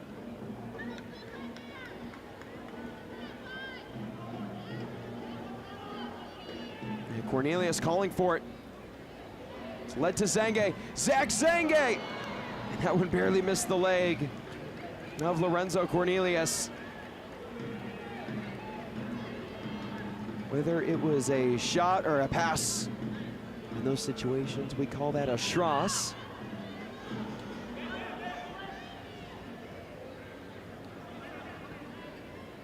And Cornelius prized that one free. He's grabbed by Garnett. And St. Louis have a free kick.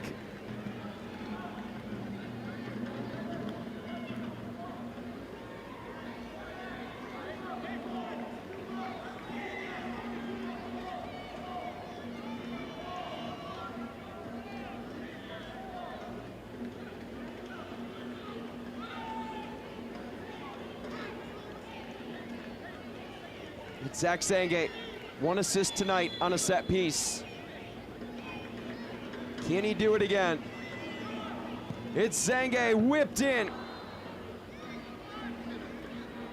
Nice touched by Vancouver. And it falls again to Zange from a tough spot. Crosses that one outside the area. And Cornelius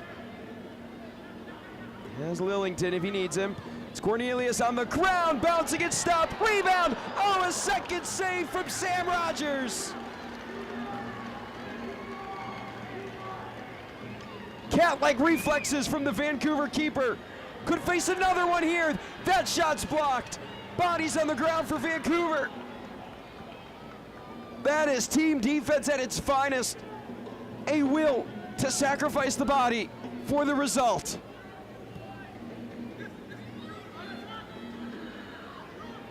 The pressure on now. St. Louis in a rhythm. Vancouver feeling themselves after a dazzling display of defense. It's Paris. And he took his defender down in the process. Whitecaps FC2 take over.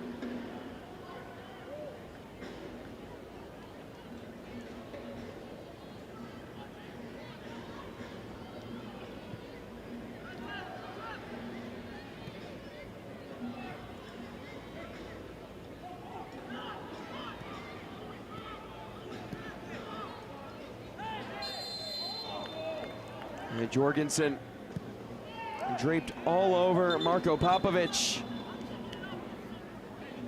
And it is Jorgensen, not for the foul shown a yellow card, but for dissent.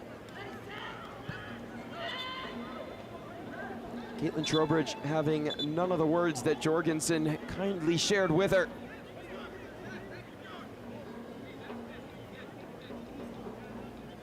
And pardon me, it's Lillington with the yellow.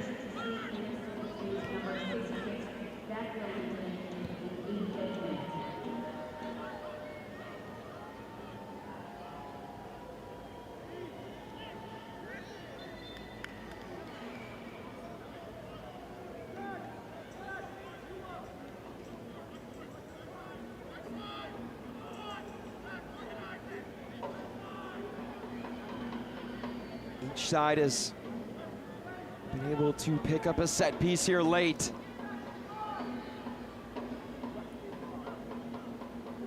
These scenarios can define matches. It's Vancouver's turn. And will they take advantage?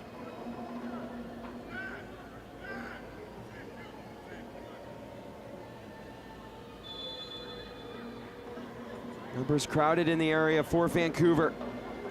Popovich on an island of his own. This one played in and booted off the mitts of Colin Welsh. Bruletti plays inside to Brown. And Tyler Brown forced to retreat. Tsuji. It's Tsuji. Over the head of Welsh.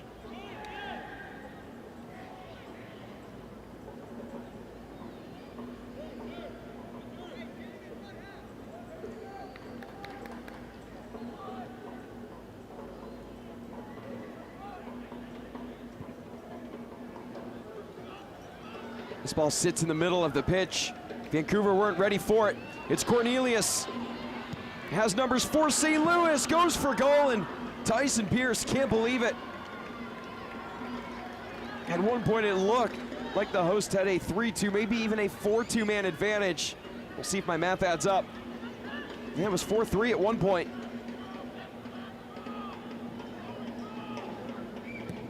Pierce felt like Zach Zange had a fair chance at it on the outside. Again, that's where you want to take the high percentage looks. Again, the moment's huge.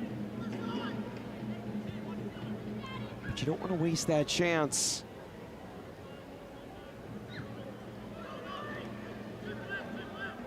A match that is up for grabs right now. Vancouver very much in it.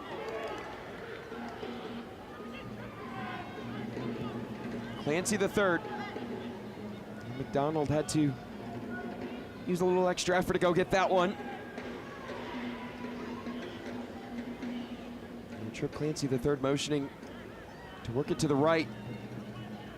That's where his arm pointed initially. Bit of a field general as that defensive midfielder can sit low and allow the outside players to take space.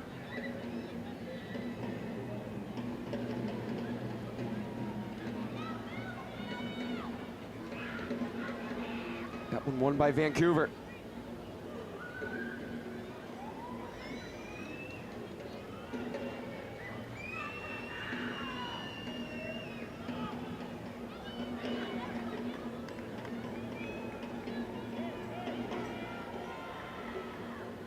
Just under 2 minutes until the announcement of stoppage time.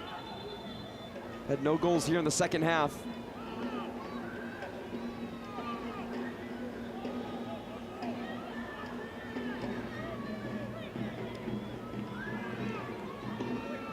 Couple of quick exchanges. It's St. Louis who look to punish. Pierce, Cornelius. To dance around the defender. Lorenzo Cornelius, the academy kid, under duress. Hounded by Brown. Can't quite cross. Makes the safe play out to Jorgensen. And Clancy the third dribbles through the defenders, eventually taken down. Back to his feet quickly. Garnett lofts this one, it's a dangerous ball. Brown called for the foul and he knew it immediately as he collided with the likes of Patrick McDonald. He's a little shaken up.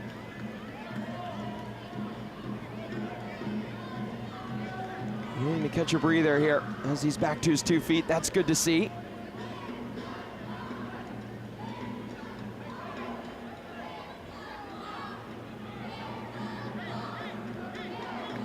Zach Zange's time to shine. It would take precision to make this ball threatening from the distance that it currently sits. It curls outward, the header! It was inviting. Placed perfectly to find Zach Lillington. Rogers was ready for it. And stoppage time announced at the stadium. 5 minutes of added time is indicated by the fourth official.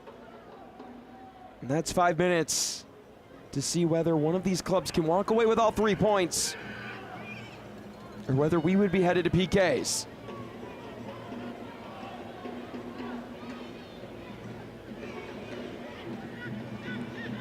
Zange.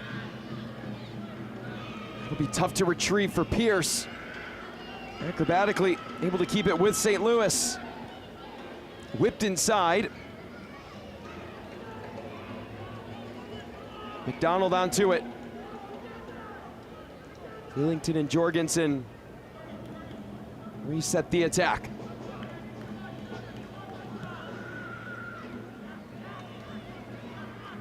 Mrazek takes over. Errant ball, left alone in the midfield. St. Louis intercept. Zange in search of a scoring chance. Unleashed, uncovered. Zange's cross to the backside. Oh, it's missed. Pierce with a point-blank chance. Had Rogers out of position. He couldn't put it home. The Vancouver defenders come to the rescue of Sam Rogers. Curling ball sent into the stands to the fans in attendance. Another chance missed for St. Louis. Beautiful ball from Zange, and here's the touch by Pierce. It was going to go wide no matter what, but Emmanuel Monte made sure of it.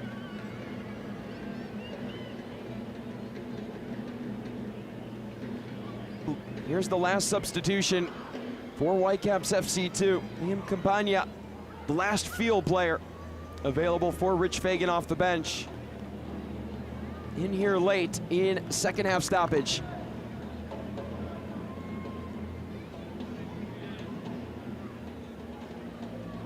He comes in for the lone visiting goal scorer in Danny Iticheria.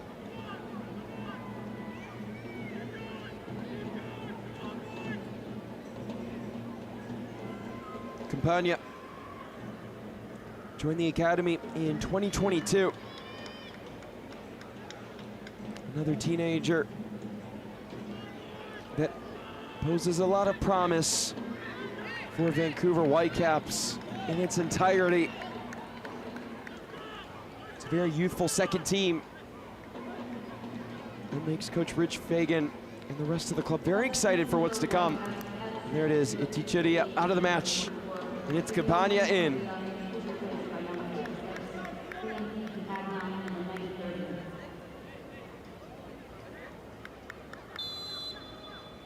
And due to that injury stoppage and substitution, we expect added time to go a little bit beyond the 5 minutes.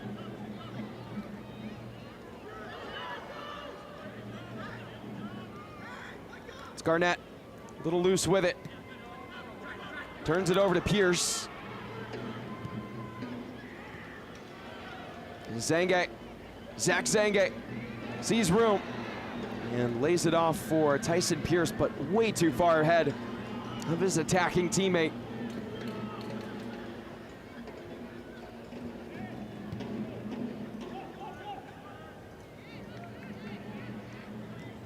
Lillington keeps it in on the far touchline. And Monte pushed to the ground from behind by Sidney Paris. There was a little bit of an arm extension, and it warrants a foul call. And Rogers looks to catch this defense a little off guard. Pierce puts a head to it. Poked free. Brown has the run of Popovich. It's Brown, and that shot blocked by Lillington. Mrazek. Outside, one-timer stopped on the play by Colin Welsh.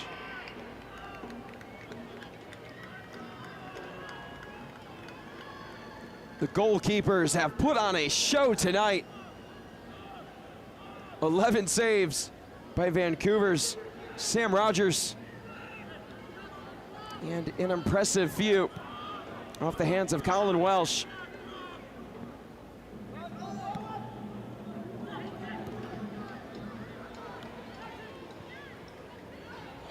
Ball's met, Zange, right behind right. Rogers clears it forward. All eyes now on the head official. There's She continues to check her watch.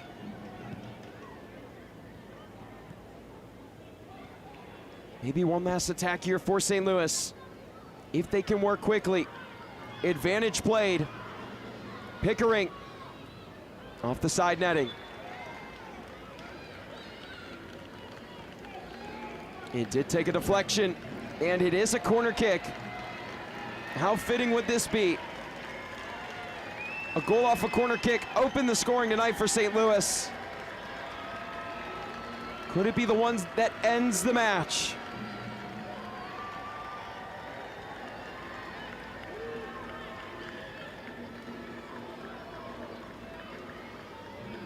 Lillington right in the area. It's Zange on the corner kick. It looks promising. It's deflected back. McDonald out wide to Zange. DeGans calls for it. Lillington, could he get the brace? That shot is rejected. There's the full-time whistle, and we head to penalty kicks. St. Louis City SC2 and Vancouver Whitecaps FC2 deadlocked after 90 minutes. Here's a look at the last chance. Zach Lillington had the match on his foot. It looked like Trevor Wright, who got to the ball, kept it out of the net. And with that, it is guaranteed a result for both clubs. One extra point on the line between St. Louis City and Vancouver Whitecaps FC2. Coming up, we will have penalty kicks, and after that, full-time highlights, stats, and more. Stick with us. Penalty kicks to come.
Should be a fun season of MLS Next Pro. Oh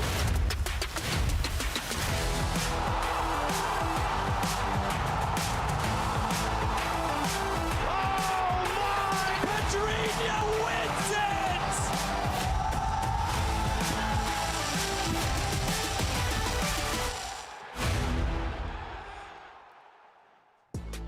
Penalty kicks just moments away from St. Louis City 2 and Vancouver Whitecaps FC 2. But that was the first of 2 goals tonight between both teams, courtesy of Zach Lillington. And then how about Danny Echedia? Follows up on the play, doesn't give up, and that makes it 1-1. Neither team would find the back of the net in the second half of play. So we head to penalty kicks. And how it works for those who have never tuned in to MLS Next Pro in regulation, when we've headed to penalty kicks, each team will have a chance to go best of 5 in penalties. Whoever walks away with the most attempts made in 5 chances will take 2 points in the match. The loser will walk away with 1 point. So a result guaranteed for both sides. An extra point now on the line. Vancouver in the white kits, St. Louis in the dark kits.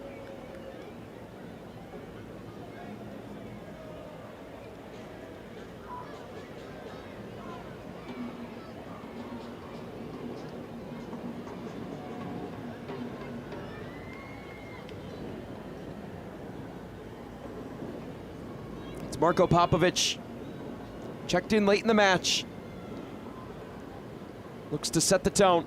Gets a high five from his keeper, Sam Rogers, who was excellent today with 11 saves in regulation.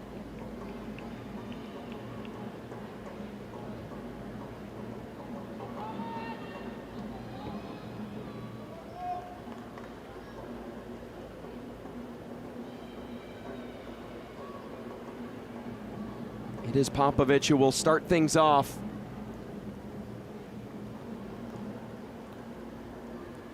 The 20-year-old from Serbia, who started in 7 of his 18 matches this year. He hasn't recorded his first goal as an American professional soccer player, or professional soccer player in America, but has a chance to start this penalty kick shoot-off on the right note, and does just that. The results, they have been few and far between for Vancouver, but that may crucial in getting this PK shootout off on the right foot, literally and figuratively.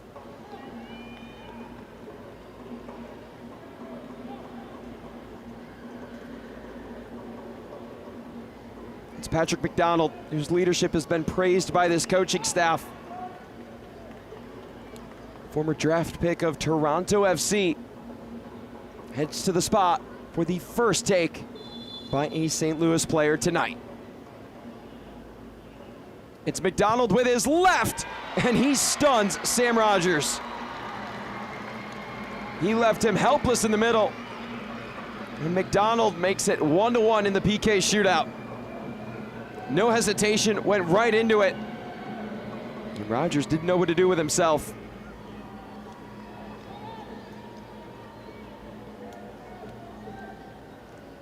Yuma Tsuji, the next man up for Vancouver, hails from Maple Ridge, Canada. At just 17 years of age, has a huge moment waiting about 5 yards in front of him.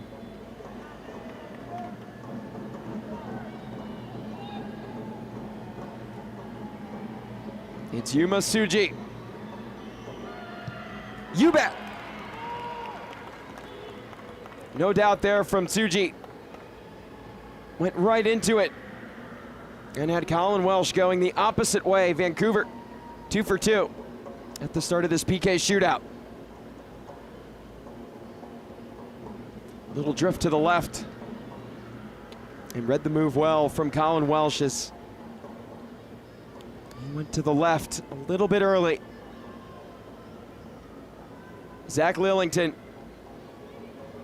the 22-year-old defender, scored his first goal of the season tonight. It's only fitting that he converts from the penalty spot. It's Lillington, and he rifles that one into the corner. Shares some words with Sam Rogers, who doesn't like the conversation. And that is a great take from Lillington. Put that one where Rogers, even with his outstretched arms, couldn't get to it.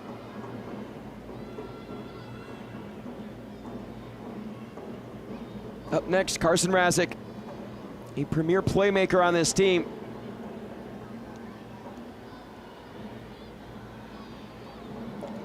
People often speak of his passing abilities, but right now, his scoring is a must-need.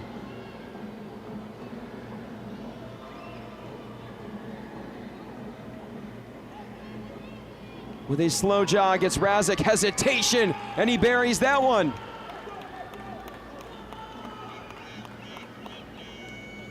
Vancouver 3 for 3 to start this PK shootout. And Razik with a big leg kick after that short jog. Sends Welsh flying the other way. Up now, Zach Zange. Came on loan just 16 days ago from Columbus Crew. Scored 10 goals in 16 matches with the second team, and he's so quick with it. Effortless and seamless.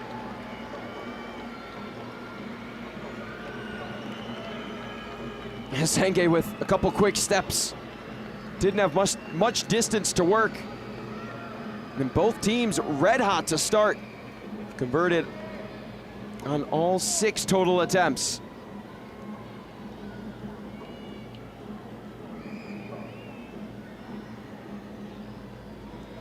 Vancouver picked up 2 results in June. They would love to finish July with 2. Cristiano Bruletti. Oh, that is cheeky from Bruletti. He knows it too. Slowly worked his way up to the ball and had an even better finish. That one slowly rolled in. Welsh has had trouble guessing what these Whitecaps players will do. You wonder if they have a bit of a tip with a flinch that Welsh is working with. And what they're seeing on the pitch could be key to this lead and starting 4 for 4. As Sidney Paris has been very physical going forward tonight. Can he make it 4-4? That one's denied by Rogers. 11 saves in regulation. You might as well make it a dozen after that PK stop. Guess is right. And he sets up Vancouver with the opportunity to put this match on ice. It's Micah Garnett, who Rich Fagan is thought of as the most consistent player for this team this year. Whether it's recovery defending, 1v1 scenarios. He talked about the effort and the creativity Garnett gives this team going forward. He has a chance to put this match away.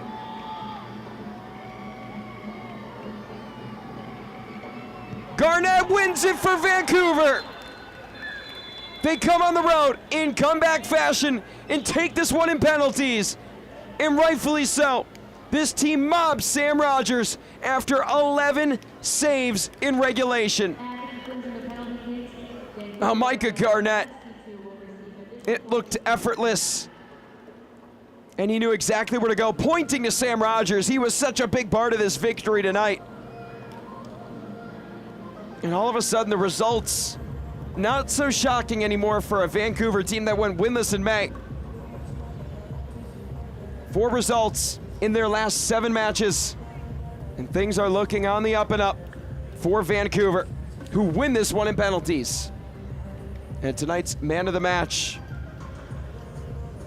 it's a no-doubter here for Vancouver. And drum roll. And it is Sam Rogers. Man of the match is presented by Adidas. Again, 11 saves in regulation. And if you want to count the PK stop, it's a total of a dozen stops this evening. Sam Rogers did not disappoint. Goalkeeping was the deciding factor this evening as he stopped Sidney Paris there for the win. Once again, for our entire MLS Next Pro broadcast crew, I'm Josh Lill saying so long from St. Louis, Missouri. Vancouver Whitecaps FC2 defeat St. Louis City SC2 in penalty kicks. Don't forget you can watch MLS Next Pro all season long at MLSNextPro.com and OneFootball. Have a great night.